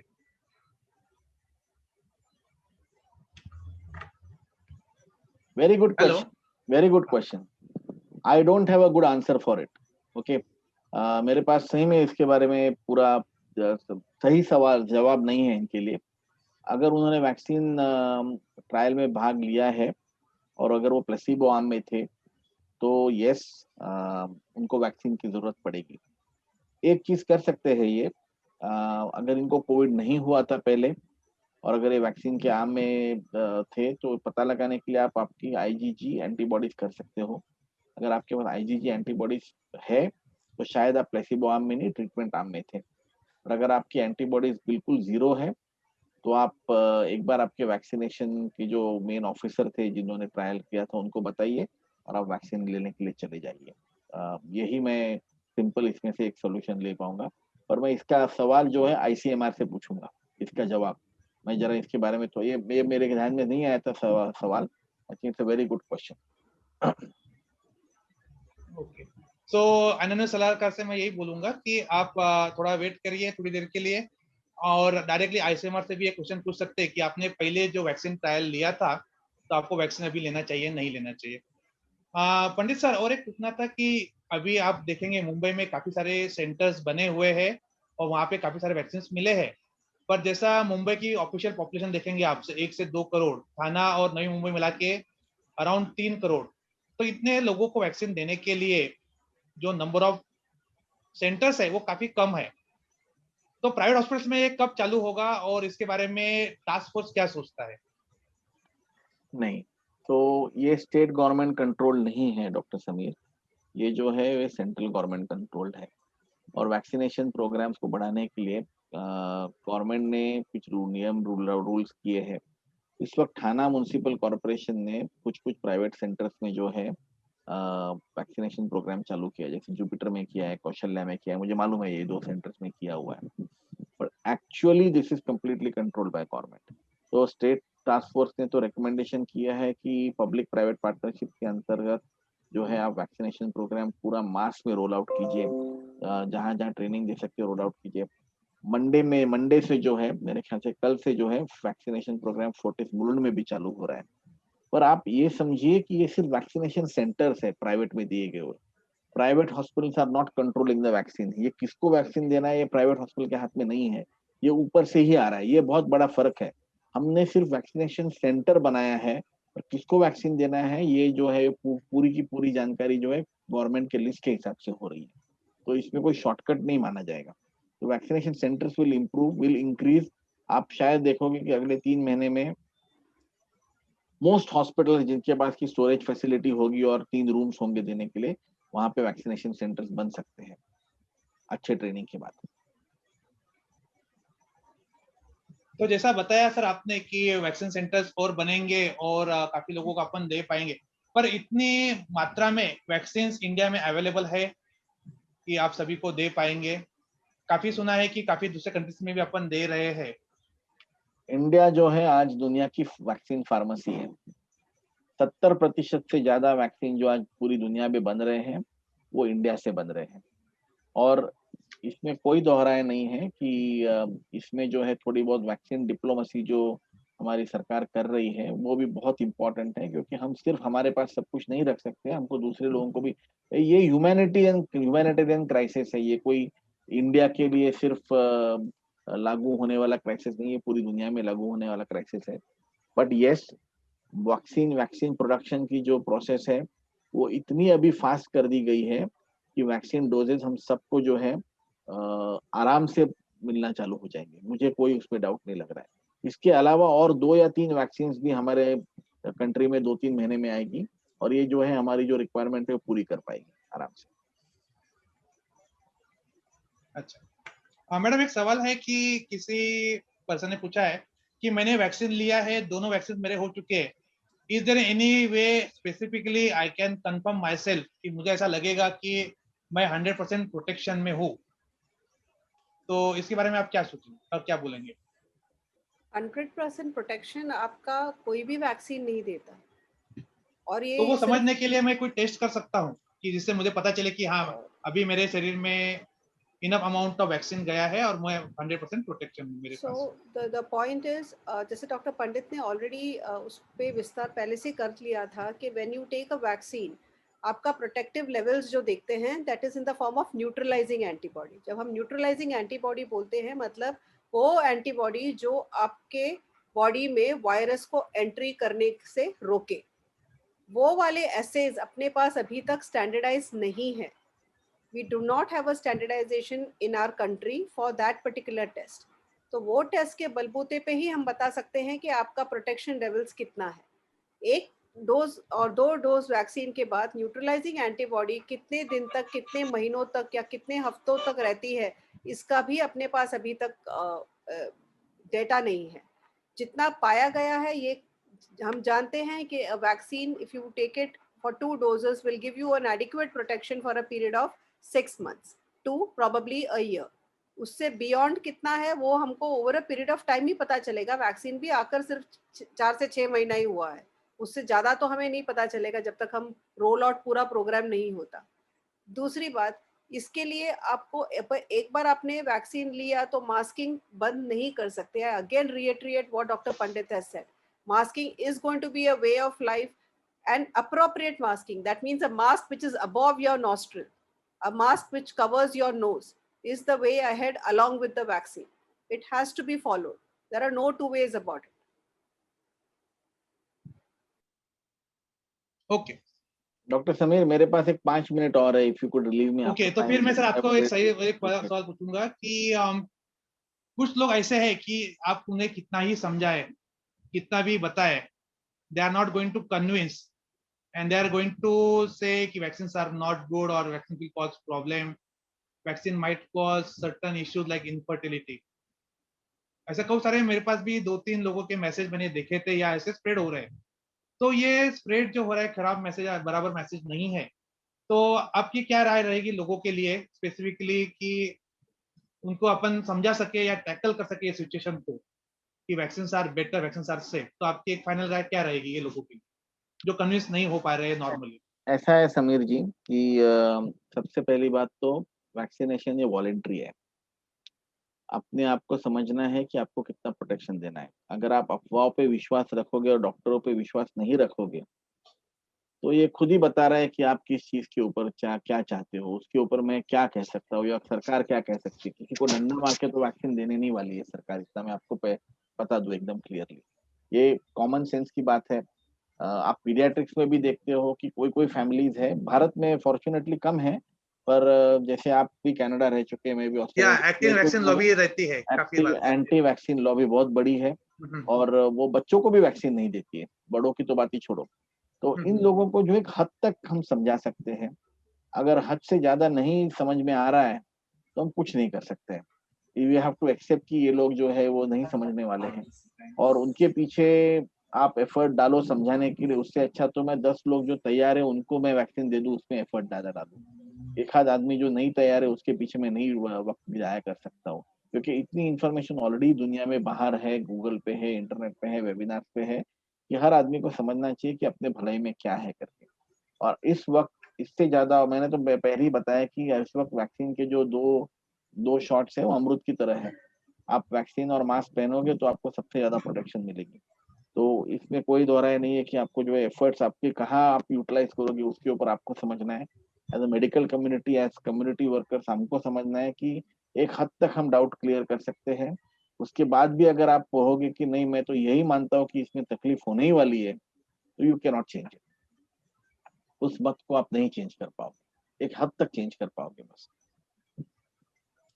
सही Dr. बात है. Samir, since Dr. Rahul Pandit has requested because he has got some other commitment and we know Yeah. how busy sir he is मुझे running आईसीयू right में now. जाना है एक्चुअली, उसके लिए हाँ बाकी नहीं, हाँ. so we respect that and this is for all the participants ki we are still going to continue this session till 12 noon. Dr. Anita Matthew is with us and she is going to answer all the remaining questions. But फिलहाल जो हम लोग formality last में करते हैं, doctor Rahul Pandit if you permit, हमारे Rotary club के president यहाँ पे है and we would request him to first propose vote of thanks. थोड़ा हम लोग प्रोटोकॉल को चेंज करते हैं if you permit sir. Sir चलेगा sir? So may I request Rotarian Siddharth Daftari, President of Rotary Club of Mumbai Mulund South, to officially propose vote of thanks. Rotarian Siddharth Daftari, please. Thank you, Bhavesh bhai. Thank you so much. Dr. Rahul Pandit, Director Intensive Care, Fortis Hospital. Dr. Anita Matthew, Specialist Infectious Disease, Fortis Hospital. Rotarian Dr. Samir Sadavarte, Consultant Pediatrician and Pediatric and Neonatal Intensive Care, Fortis Hospital, and today's moderators. Mr. Chetan Surani, Fortis Hospital, Coordinator for Fortis for today's program. Rotarian Bhavesh Thakkar, CEO, ProSecure Investment Consultants. Representatives of medical fraternity, members and spouses of Rotary Club of Mumbai Mulund South, special invitee of ProSecure Investments, and all esteemed guests present today. A very good afternoon to each one present here. I am privileged to address this vote of thanks to this august assembly. Let me begin by a quote. If you can't change your circumstances, change your perspective. A year back, we did not know what was lockdown. 8 months back, we did not know if we will survive. 4 months back, we adopted the risk as back of our hand. A month back, we did not know when will vaccine be available. And until today morning, most of us were not convinced on taking vaccine or not. As I speak here, we have a changing mind on COVID-19 after listening to all of you in last 2 hours. That's the magic of adaptation of changing circumstances. I thank Fortis Hospital and ProSecure Investment Consultant for partnering with Rotary Club of Mumbai Mulund South in organizing this public webinar. I am convinced that this association has a long way to address community challenges. Rotary Club of Mumbai Mulund South is one such club who is engaged heavily in promoting literacy, providing financial assistance for pediatric heart surgery, spreading awareness and supporting on various causes of social importance.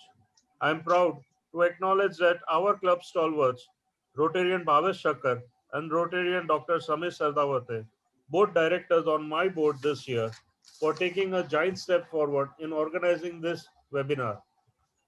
At Rotary Club of Mumbai Mulund South, we just don't sit around and wait for other people. We just make and we do it. Senior Dr. Dr. Rahul Pandit and Dr. Anita Matthew, who is also my family friend, I am touched by your gesture to spare your valuable time for this awareness initiative. Your rich experience and expertise has paved way for we common men to understand the current effectiveness and need analysis of COVID-19 vaccination. Thank you so very much. I acknowledge the efforts put in by Mr. Chetan Surani. Your untiring efforts has delivered and his result is on display for all of us to see over here. From bottom of my heart, we thank you. CEO of ProSecure, Rotarian Bhavesh, the key man of today's program. I thank you for being the bridge between Fortis, ProSecure and Rotary. All I can say to you, my friend, is that we have done it once again. Thank you. I'm so thankful to your office support for making more than 500 personal calls to invite your complete clientele of your company. Thank you. A major push by Director Medical Service of our club, our COVID hero, Rotarian Dr. Samir Sadavarte. I am short of words to acknowledge your support for today's webinar and other Rotary initiatives. Lastly, once again, a big thank you to all members of Rotary Club of Mumbai Mulund South and all clientele of ProSecure and all esteemed guests present here today. Your participation was the key to today's success, and as a president of my club, I can proudly say that our purpose to take this initiative is resolved. I wish you all a very happy day ahead. Thank you so very much. All Thank yours, you, Bhavesh. Siddharth. Yeah, thank you, Siddharth Daftari. Doctor साहब, before you leave one small compliment जो आपके लिए आया है, which is again थोड़ा confusing है मेरे लिए. इतना चैलेंजिंग माहौल है, इतना सीरियस माहौल है, और इस सीरियस माहौल में आपने देखा रहेगा चैट में कुछ लोगों ने आपके सेंस ऑफ ह्यूमर के बारे में बात की है. तो सर, ये आप कैसे मैनेज कर लेते हो? आउट ऑफ सिलेबस क्वेश्चन है, लेकिन still I would like to know that. नहीं सर, ऐसा है कि you have to basically keep your life going at the same time. मुझे ये जब भी कोविड हुआ था मई महीने में, लास्ट ईयर मई महीने में, तो तभी और जब भी उसके पहले जब भी कोविड आया और हम लोगों ने जब भी डिसाइड किया कि क्या करना है, तो मेरा सबसे सीधा और क्लियर थॉट था कि ये once in lifetime opportunity है. अभी आप अगर एक डॉक्टर का वर्किंग लाइफ देखोगे तो 25 साल का रहता है करीब करीब. ओके, 25 ईयर्स एक डॉक्टर काम करता है, उसके बाद जो है most of the doctors retire हो जाते हैं या काम कम करना चालू कर देते हैं. तो पिछला जो पैंडेमिक हुआ था 110 साल पहले हुआ था, 100 साल पहले हुआ था करीब. तो 4 जनरेशन के डॉक्टर को तो ये मौका नहीं मिला. हमारी जनरेशन को मिला है मौका, तो कैसे छोड़ दें काम करने के लिए? सबसे पहली बात तो ये है. दूसरी बात ये भी पता है कि 1 या 2 साल चलने वाला है, तो हंसना खेलना रोना कूदना वो तो चलने वाला है ना, उसको तो कहाँ छोड़ सकते हैं? उसको इस माहौल में हम कहाँ छोड़ के जाएंगे? तो जो हमारा लाइफ है वो ऐसे स्ट्रक्चर करना चाहिए हम सबको. ये सिर्फ मेडिकल डॉक्टर्स नहीं, आपको, आप लोगों के लिए भी है कि आप अपना नॉर्मल सब कुछ एंजॉय कीजिए. मैंने जैसे बताया कि हम भी घर पे खाना खाते हैं, बाहर से मंगाते हैं, पर घर पे खाना खाते हैं. We are also fond of eating, we are also fond of enjoying. पर थोड़ा एंजॉयमेंट का जो है तात्पर्य बदल दिया है. मीटिंग्स जो है हमारे चाचा चाची बच्चे लोग कजिन से जो है ऑनलाइन कर लेते हैं, ज्यादा मिलते नहीं हैं. तो ये थोड़ा हमको 1 साल करना पड़ेगा और ये पैंडेमिक से निकल जाएंगे. हिस्ट्री बताती है कि 2 साल लगते हैं पैंडेमिक को खत्म होने के लिए. 1 साल तो हमने अभी निकाला है, 1 साल और बाकी है, और उसमें हंसते खेलते रहना बहुत जरूरी है. और अपना जो स्पिरिट्स जो है बहुत हाई रखना बहुत जरूरी है, तो डिप्रेशन में चले जाएंगे. क्योंकि आजू बाजू सब जगह आप देखो माहौल, इकोनॉमिक डिप्रेशन है, हेल्थ वाइज डिप्रेशन है. बच्चे बोलते हैं हमको खेलने को नहीं जाने को हो रहा है. मम्मी डैडी बोलते हैं कि हम बाहर घूमने जा रहे थे, वो नहीं जा पा रहे. तो एक्चुअली सब नेगेटिव है, पर उसमें भी आप मार्ग निकाल सकते हो, थोड़ा हेल्प खुश रह सकते हो, तो रखना चाहिए आपको. So I think this is something which we will take today over and above whatever you shared for COVID-19 vaccine. जब मैंने ये इनविटेशन काफी सारे डॉक्टर्स को भेजा था, मेरे काफी सारे डॉक्टर्स क्लाइंट्स और फ्रेंड्स है, उन्होंने बोला हम लोग जरूर अटेंड करेंगे, although they have already attended your sessions when you address them in the doctor का ग्रुप में. बट ये this is one of the reason why they always like to listen to you. And I think अभी आपका आगे कभी भी programme होगा, we would definitely take this opportunity to listen to you again and again. So thank you so much for giving your valuable time, your valuable views, your guidance and your support. Thank you so much, doctor. Thank you, Bhavesh bhai. Thank you, Siddharth bhai. Samir, thank you. So we'll continue our program. What I'm Dr. saying Yes, for Samir. 2 minutes, for 2 minutes for Dr. Rahul Pandit is, he was the first person when we meet for the meeting. I still remember 1 year back, exactly in the month of February, when the task force meeting along with the government of Maharashtra, ICMR, DMER, and at that time, Dr. Rahul Pandit was the only person who was feeling that we should start program actively across Mumbai regarding the treatment and setting the protocols. He has worked so enormously, and finally, Government of Maharashtra considered him for the and nominated him for the prestigious award of Padma Shri. So let's see. We'll continue what we are going on currently, and people who have a lot of questions, they can directly contact Rahul Pandit sir. He's also available on the Facebook, his page. Just put the Rahul Pandit and see his name there, and he will be there. Continue to give whatever informations you want to listen from him. So let's continue. Dr. Anita Matthews for the questions. One of the person has mentioned Thank you, regarding. Pandit sir. Bye-bye. Thank you, Pandit sir. Bye.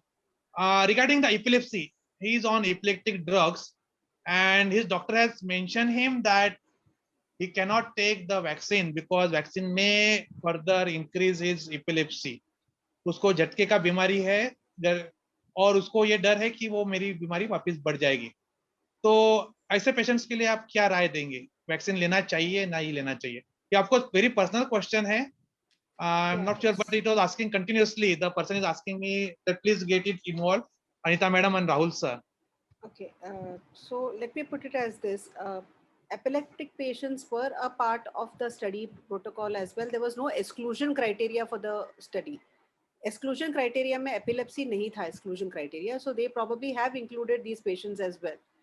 What I'm talking about here, as I said, is basically regarding हमारे पास दो vaccines है, Covishield और Covaxin. मैं ज़्यादा करके Covishield के बारे में बता रही हूँ बिकॉज कोवैक्सिन पे मेरे पास पूरा विस्तार में डेटाज नहीं है. तो कोविशील्ड के हिसाब से तो you can take the vaccine even if you are an epileptic. The only thing is fever sometimes can trigger epilepsy. Fever by itself is known to trigger epilepsy, so maybe you will have to be on the fever reducing medication continuously for that particular period of maybe 2 to 3 days. Otherwise, अगर contraindication के हिसाब से देख रहे हो, it's not an absolute contraindication. Okay. जैसा madam ये vaccine के बारे में जो अपन एवरी ईयरली फ्लू वैक्सीन लेते हैं mostly for every yearly, so Covid vaccine भी अपने को हमेशा लेना पड़ेगा एवरी ईयरली या एक डोज या 2 डोज सफिशिएंट है? और आपकी इसके बारे में क्या राय रहेगी? इसके बारे में अभी तक क्लैरिटी तो है नहीं, पर अगर इतना ज्यादा म्यूटेट कर रहा है, all viruses will mutate. The basic nature एक वायरस का ऐसा रहता है कि वो म्यूटेट करते जाता है और हमारे साथ घुल मिल के रहने के लिए सीख जाता है over a period of time, जिसे हम कहते हैं कि लो विरुलेंस स्टेट. तो हर वैक्सीन का नेचुरल हिस्ट्री, हर वायरस का नेचुरल हिस्ट्री रहता है कि वो over a period of time कम तीव्र हो जाता है. एंड इसके लिए जैसे हम फ्लू वैक्सीन के लिए भी जो जो नया वेरिएंट है उसके लिए वो इंक्लूड किया जाता है. हो सकता है over a period of time we might require even vaccines long term for even Covid. And शायद अभी पता नहीं, but maybe in the coming years you may have the COVID vaccine and the flu vaccine as available as a single shot. जैसे आप अपना vaccine देते हो बच्चों में, जहाँ पे 3 वैक्सीन 4 वैक्सीन साथ में दिया जाता है, हो सकता है कोविड वैक्सीन भी फ्लू वैक्सीन के साथ over a period of time incorporate किया जाए. अभी तक इस पे क्लैरिटी नहीं है, बट इन ऑल प्रोबेबिलिटी शायद हमको हर 1, 2, 3 साल में इसका एक शॉट की जरूरत शायद पड़ सकती है. मैडम एक सवाल है कि after taking vaccination as a precautionary measures, what exactly I should do? Should I stop going to the gym or doing physical activity? And about the eating facts, so is there any need to change my routine schedule after vaccination for next 24-48 hours? Post vaccine सभी को कुछ ना कुछ effect तो रहता है. So it would B इधर a body एक और अ माइल्ड हेडेक और the feeling of not being completely normal, fever. So इन सब नॉर्मल सिचुएशंस में भी आप क्या करेंगे? आप अपने आप को पुश तो नहीं करेंगे, आप रेस्ट ही करेंगे. अगर ये वैक्सीन अगर आप छोड़ भी दो कि आपने वैक्सीन नहीं लिया है और ये सिम्टम्स है तो भी आप रेस्ट करेंगे. So that's all that is required even when you are vaccinated. You just need to rest it out for the first 48 to 72 hours. Post that you can go around with your normal activity. उससे ज़्यादा की ज़रूरत नहीं पड़ती. और specific eating या drinking habits कुछ लेने की ज़रूरत नहीं है. गुड हाइड्रेशन, अगर फीवर आता है तो हाइड्रेशन अच्छा रखिए. खाने पीने में कोई परहेज होती नहीं है. One anonymous has sent a message that to contraindicate to getting the liquor and other stuff. So I will say anyway, it is always contraindicate. I always prefer we should not go in that details now. Samir, you are muted. He got the COVID in next 3 days. I'm Can you sorry, I repeat the lost you. question? Can you repeat the Okay, question, okay. Dr. Samir? There was one question that I know a doctor who has vaccinated on Friday, and on coming Tuesday he got positive for corona in the after second dose. So why it has happened? Because he has already taken the 1 dose, and this is the second dose, and after second dose, after 4 days, he got tested as positive. Okay. So why it has happened? Okay. So let me get this fact straight. Your first dose does not give you a robust immune response. आपकी immunity और उसकी responses after the first dose of vaccine is not considered to be great. It is just a priming dose. आपका second dose इसलिए दिया जाता है कि that's your boosting dose. Even your booster के बाद भी आपका number of antibody production के लिए और जो state आता है जहाँ पे आप कह सकते हैं कि आपका vaccine effective है, वो रहता है for 15 days after the second dose. इस पीरियड में, इस बीच में अगर आपको इन्फेक्शन आ सकता है तो दैट्स बेसिकली बिकॉज आपकी इम्यून रिस्पॉन्स उतनी स्ट्रांग नहीं है. सेकेंडली, मैंने पहले भी कहा था कि the vaccine is to prevent severe infection. I am not saying the vaccine is going to make you have zero infections, right? So there are people who will develop infection despite vaccine, maybe even after the 15 days of second dose, but the infectivity, the severity of the disease will not be much. I personally know 4 doctors who have got it after the first dose. Unko fever aaya hai, and all of them had mild infection. None of them required hospitalization. Yeah. So ये clear है कि आपको COVID infection हो सकता है despite of taken the second dose. But ये definitely सबको जानना जरूरी है और पता होना जरूरी है कि अगर आपको वैक्सीन लिया है तो अगर आपको फिर भी डिसीज होता है तो disease will be very mild. It will not cause a major disease, and that's the advantage of taking the vaccine. And if it is available to you in near future, please go and take your vaccine. That is the best in like issue. Madam, यहाँ पे herd immunity कब आएगी? जैसा आपको लगता है कि इतने सारे वैक्सीन प्रोग्राम चालू हुआ है इंडिया में, ऑलमोस्ट 1 मंथ हो चुका है अभी, पर इंडिया की पॉपुलेशन आप देखेंगे तो 130 करोड़ की है. तो आपको क्या लगता है कि हर्ड इम्यूनिटी आएगी? हर्ड इम्यूनिटी आएगी तो कब आएगी, और can herd immunity will protect you in near future? Herd immunity is the only way you will get protection in near future. अगर आपने मेरे पहले स्लाइड्स में देखा होगा, मैंने लिखा है कि हमने सिर्फ 0.76% ऑफ पॉपुलेशन को वैक्सीनेट किया है. We are a long way of the complete giving vaccines to the entire population. अगर हमारी अभी की पॉपुलेशन में देखें, अगर आप स्लम्स को पकड़ ले तो उनमें already 50 to 60% people have already infected. When I am saying about the herd immunity, I would need 80% of the population. तो मतलब हमको और एक 30 to 35% ऑफ पॉपुलेशन को वैक्सीनेट करना पड़ेगा to be able to come to the state of herd immunity, which will take at least another 8 months. Okay. Bhavesh ji, आपको कोई सवाल होंगे तो आप भी पूछ सकते हैं. I got one question, madam. He says he has already taken anti-flu and pneumococcal vaccine. Still he needs to take COVID vaccine? These are, Mr. Bhavesh, these are vaccines which are meant for different diseases. Okay. आपकी flu vaccine आपकी H1N1 और normal influenza, जो normal flu है उसको बचाने के लिए है. आपकी न्यूमोकोकल वैक्सीन एक टाइप की निमोनिया, उससे प्रिवेंशन के लिए है, राइट? और Covid vaccine is for Covid infection. Okay. So these are all different vaccines meant for different diseases. So they need to take. They need to take. Madam, suddenly last 1 साल में lifestyle काफी change हो गया हम लोग का. हम लोग अचानक से गर्म पानी पीने लगे. हम लोग वी स्टार्टेड टेकिंग टर्मरिक, तुलसी डालने लगे पानी में, एंड लॉट मेनी थिंग्स. तो बिगिनिंग में ऐसे कहा जा रहा था कि ये लेने से शायद इन्फेक्शन ना हो या कम हो. कैन यू से समथिंग अबाउट दिस? क्या ये ट्रू है, नहीं है, या ये भी मिथ है? मेरे हिसाब से तो मिथ है, बट उसमें कोई बुराई नहीं है if you continue the same thing. Taking warm water is something which is considered to be helpful for the body any which ways. Turmeric has an antiseptic property. It's an anti-inflammatory. Tulsi is supposed to be again helpful for your throat. तो ये सब लेने से कोई आपको नुकसान नहीं होने वाला. पर अगर आप ये समझते हैं कि ये सब करें आप, या कर्पूर जलाएं और बाकी के चीजें जो फॉलो करना है वो नहीं फॉलो करें, तो उसका कोई मतलब नहीं है. मतलब इसके बाद में भी कोविड तो हो सकता है? कोविड तो हो सकता है. अभी काफी लोग ये पूछते हैं कि वैक्सीन लेने की जरूरत क्या है, अगर हमको कोविड ऐसे ही होना है और मास्किंग और सैनिटाइजेशन को ही अपने पास ऑप्शन है। तो जैसे मैंने पहले कहा, आपको कोविड हो गया तो प्रेडिक्टेबिलिटी नहीं है कि आप इसमें से बाहर निकलेंगे। वैक्सीन लेने से आपके इन्फेक्शन के लेवल्स कम होंगे। और मास्किंग आप अपने लिए नहीं कर रहे, मास्किंग आपको सिर्फ अपना छोड़ के, you have to look at the entire people around you, right? What you're going to do is not for yourself alone, it's also for your mankind and humankind and your country. So think a little beyond yourself and vaccinate, because that's the only way you can protect your fellow citizens of the country. Madam समझो यहाँ पे पहला dose लिया vaccine का, and if they don't take second या भूल गए, तो what would be the consequences? So I don't know whether we have been told that they will call out our names thrice.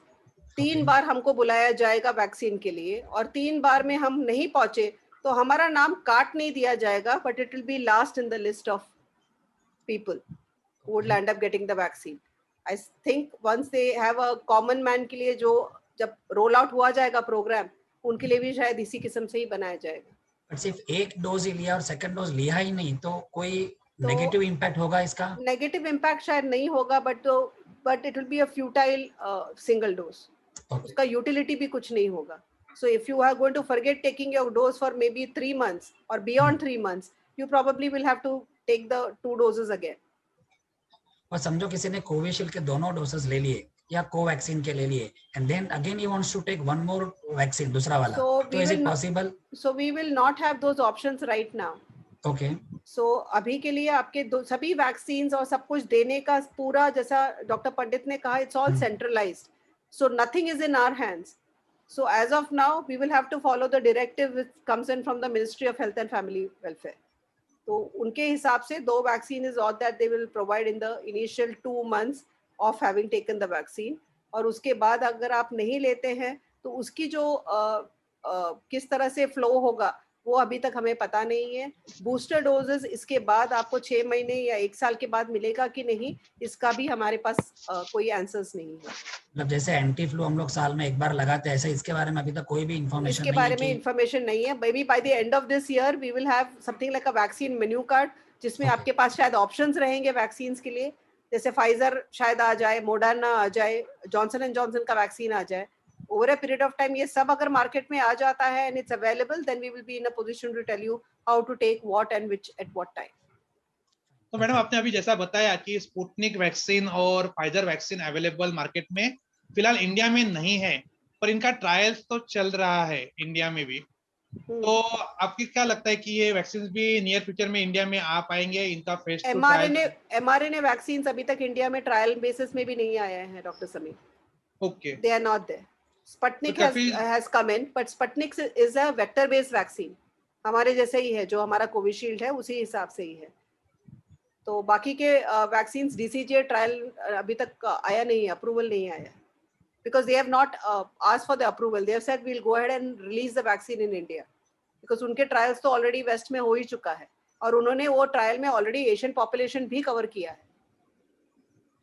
Okay madam, एक मुझे question आया हुआ है कि if someone is a migrant worker, say he is working in Mumbai and he is from some other state, तो उनके लिए कुछ वैक्सीन का प्रोसेस अलग होगा? It would be similar? I really don't have an answer to this. I'm not aware of it, so I wouldn't want to really comment on something that I'm not aware of. Okay, fine. अच्छा, जैसा madam aspirin लेते हैं और clopidogrel लेते हैं, जो very common दवाइयाँ होती है हार्ट पेशेंट्स में, तो आप क्या सलाह देंगे कि ये 1-2 दिन के लिए स्किप किया जाए मेडिसिन को, या डायरेक्टली लेके भी आप जा सकते हो वैक्सीन लेने के लिए?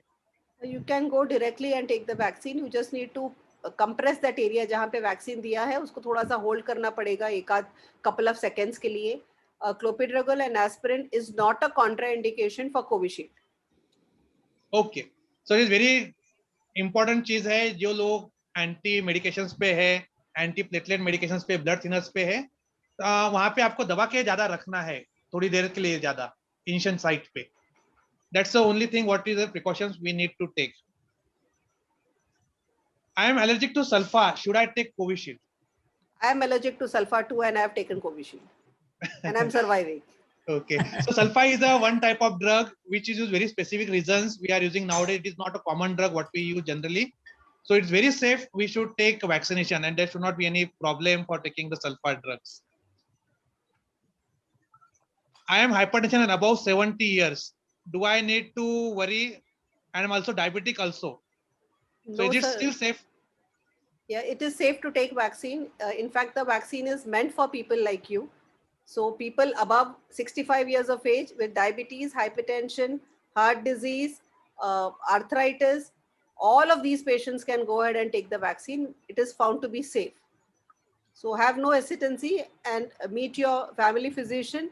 If all your parameters, अगर उन्होंने check करने के बाद ठीक ठाक लगा उनको, तो please go ahead and do your vaccination. Similar questions have come for cancer survivor, brain aneurysm, इनके सबके ये symptoms है. So is there एक guideline common कि ये छोड़ के बाकी सब symptoms को vaccine ले सकते हैं? Any guideline on that? Sir ऐसा नहीं रहता है. जैसे मैंने कहा कि कैंसर के लिए मैंने पहले बोला था कि कीमोथेरेपी अगर कोई ले रहा है, अगर आपकी 6 साइकिल कीमोथेरेपी की लगातार चल रही है, तो आपकी इम्यून रिस्पॉन्स अच्छी नहीं आएगी. तो आप 1 महीना आपका कीमोथेरेपी खत्म होने के बाद तभी आप अपना वैक्सीन शुरू करोगे. Brain aneurysm, epilepsy, these are not contraindication for vaccine at all. So they can go ahead and take. They can go ahead and take it. जैसे कहा कि इनमें प्रॉब्लम कब होता है, जब फीवर अगर बहुत ज्यादा आता है तो तभी हेडेक्स होते हैं, शीजर मतलब वापस फिट्स आने की तकलीफें हो सकती हैं. तो अगर वैसा कुछ रहता है तो उस टाइम पे आपको पैरासिटामोल राउंड द क्लॉक लेना होगा. I'm not sure about Dr. Sameer, but Dr. Pandit and me, we had high grade fever for 48 hours. Okay. We were at home on bed taking paracetamol. ऐसा नहीं है कि, but it does not prevent us from coming back to work on the third day. उसके कोई far reaching side effects होते नहीं हैं. बच्चों में अगर आप DPT देते हैं, उसके बाद आपको बताया जाता है ना कि पहले डोज से ज्यादा दूसरे डोज में फीवर आएगा. तो बच्चों में हम क्या करते हैं, हम पैरासिटामोल राउंड द क्लॉक देते हैं, उस एरिया में जहां पे दर्द होता है वहां पे हाई स्पैक्स देते हैं, and kids come back to normal. So the same is the process which will be seen in adult. कोई भी वैक्सीन देते हैं तो उसका कुछ तो इफेक्ट बॉडी में होगा. Fever is a sign that vaccine is being effective. Yes, अगर आपको पेन होता है और आपको फीवर आता है तो इसका मतलब है आपको सही में अच्छे से वैक्सीन मिला है और आपको इसलिए कोई डरने की बात नहीं है. अभी आपको मच्छर काटता है, आपको पेन होता है, तो उसका जैसा ही पेन है, ये बड़ी बड़ी बात नहीं है. मतलब मुझे बोलना ये है कि वैक्सीन लेने के लिए अपन जो डर रहे हैं, ये डर आपका मन में है, आपके दिमाग में है. वो डर को अपन निकालना बहुत जरूरी है. और अभी वैक्सीन आपको इतना प्रोटेक्ट कर रहा है, 2% पॉपुलेशन जिसका डेथ हो रहा है बिकॉज ऑफ कोविड, एटलीस्ट अपन उसमें 99.99% लोगों को बचा सकते हैं डेथ होने से because of vaccine. So it's a very important thing, we should go ahead. एक क्वेश्चन था कि can we please receive the video recording of this through the mail. I would like to share this with my friends and family who have not attended. तो शायद मुझे लगता है कि अपन ये डेफिनेटली सर्कुलेट करेंगे. हाँ, Dr. Sameer, we will have a word with Chetan bhai, and I got lot many messages. We will definitely try to send them video recording. 100% भेजेंगे हम लोग. I think Dr. Sameer, we have to value time of our speaker doctor, and हम लोग इस session को यहाँ पे and करते हैं. एक लास्ट क्वेश्चन मैडम, हम लोग का पूरा प्रोग्राम जो सब्जेक्ट था वो था myths and facts about covid vaccination, और आप लोगों ने काफी अच्छे से बताया कि ये सब मिथ्स ही है. लेकिन काफी सारे हेल्थ वर्कर्स है जो बोलते हैं कि वैक्सीन नहीं लेना चाहिए इन स्पाइट ऑफ, मतलब जिस तरह से आप लोगों को सुना ऐसा लग रहा है there is no other option. तो क्या रीजन रहेगा व्हाई दे आर सेइंग कि वैक्सीन नहीं लेना चाहिए? जैसे आप कह रहे हैं कि कॉमन मैन में जो मिथ है, ऐसे बहुत सारे मिथ्स इवन डॉक्टरों में है. आफ्टर ऑल वो भी ह्यूमन ही है, राइट? ऐसा कुछ अलग तो स्पीशीज है नहीं. तो वो सेम डर काफी डॉक्टरों में भी है, wherein we have had to actually go and tell some of our colleagues कि जाओ लो, कुछ नहीं होगा.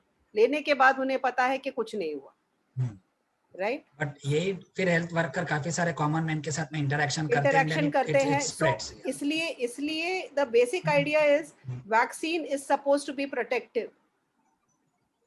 Please go ahead and take it, is all that is the bottom line. The only problem here is अगर किसी को नहीं चाहिए, नहीं लेना है, तो हम फोर्स भी नहीं कर सकते. अगर आप अपने बच्चे को एक वैक्सीन देते हो, वो इस होप में देते हैं ना कि आपको उनको बीमारियां ना हो, तो वो सेम फंडा अपने को एल्डरली के लिए भी रखना है. अभी आई have 2 people in my household who are 85 and 89. I am waiting for the vaccine to come out for the Thanks. elderly program for me to go ahead and vaccinate them. And they all have comorbidities, सबको problems है. तो मैं ऐसा आपको नहीं है actually कि वही हम नहीं करते. नहीं मैं वही कनेक्ट बिकॉज हम लोग बचपन से we are taking so many vaccine right from polio से करके चिकन पॉक्स से करके we had been taking. And if you have taken that, that is the reason we are okay till now. Yes So you have to respect the fact that whatever has happened today, अगर हमारे बच्चों को polio नहीं है वो इसके लिए है कि हमने वैक्सीन दिया है. आज पोलियो इरेडिकेट इसलिए हुआ है कि इंडिया में क्योंकि अभी भी वैक्सीनेशन प्रोग्राम अच्छी तरह से चल रहा है. पाकिस्तान और अफगानिस्तान और मेरे ख्याल से नाइजीरिया 3 कंट्री जहां पे वैक्सीनेशन इतना नहीं दिया जा रहा है वहां पे पोलियो अभी भी है. करेक्ट. पूरा वेस्ट अगर पोलियो सिर्फ वैक्सीन से इरेडिकेट कर चुका है तो over a period of time we will be able to eradicate even this particular virus. Let me add one thing here. जैसे ये end polio was a task taken up by Rotary Club. You would be aware about that. अभी same way में Rotary Club has taken up a task of end COVID now. So we are very hopeful कि Rotary Club is also now joining hands with government, health workers, and nice. we hope कि इसको जल्दी से जल्दी हम लोग globally spread करेंगे and we will eradicate COVID as early as possible. So with that words, I think Dr. Samir, if you are okay, we can end. Rotarian Siddharth Daftari, should we end the session here because it's 12 o'clock. There and we are have to keep up definitely a the lot time. of other questions, similar type of questions, but Yeah, of course we have to think of a time. Correct. And it's already told to me 3-4 times on the message chat that we should finish now. So any more questions? If anybody has, please save my name. My name is Samir Sadavarte. My name is written there. Anita Mathew madam's name also is there. So please call us, please meet us, or you can send us the Facebook page or get our phone numbers. My number is 96-190-89240. If you have any doubts still in mind, or if you know Bhavesh Thakkar sir and Siddharth Daftari sir, call them and ask them, and we will get the links with Anita madam and with Rahul Pandit sir. So thank you very much, Anita Mathew madam, for this very wonderful session. Even I learned a lot of things, new things, and how to convince my patients and my parents of the patients. I feel probably I am able to do it more better way for this session. And thanks to the ProSecure team, Bhavesh Thakkar sir leading for this, and with Siddharth Daftari from the Rotary Club, and many other people, including Chetan Surani and Fortis Hospital Limited, Mulundir, for having these wonderful sessions. And hope we should give same type of webinars in near future. So thank you everyone, and we'll end up these sessions for this time now. Thank you so much. Thank you, Dr. Anita Mathew. Thank you, Dr. Samir, Rotarian Siddharth Daftari. Thank you so much. Chetan Surani. Thank you. All the Thank you, technical everybody. team. Thank you, Anita. It was a real Thank you. fruitful session. Thank you once again. We can end the session, Chetan ji. Thank you so much.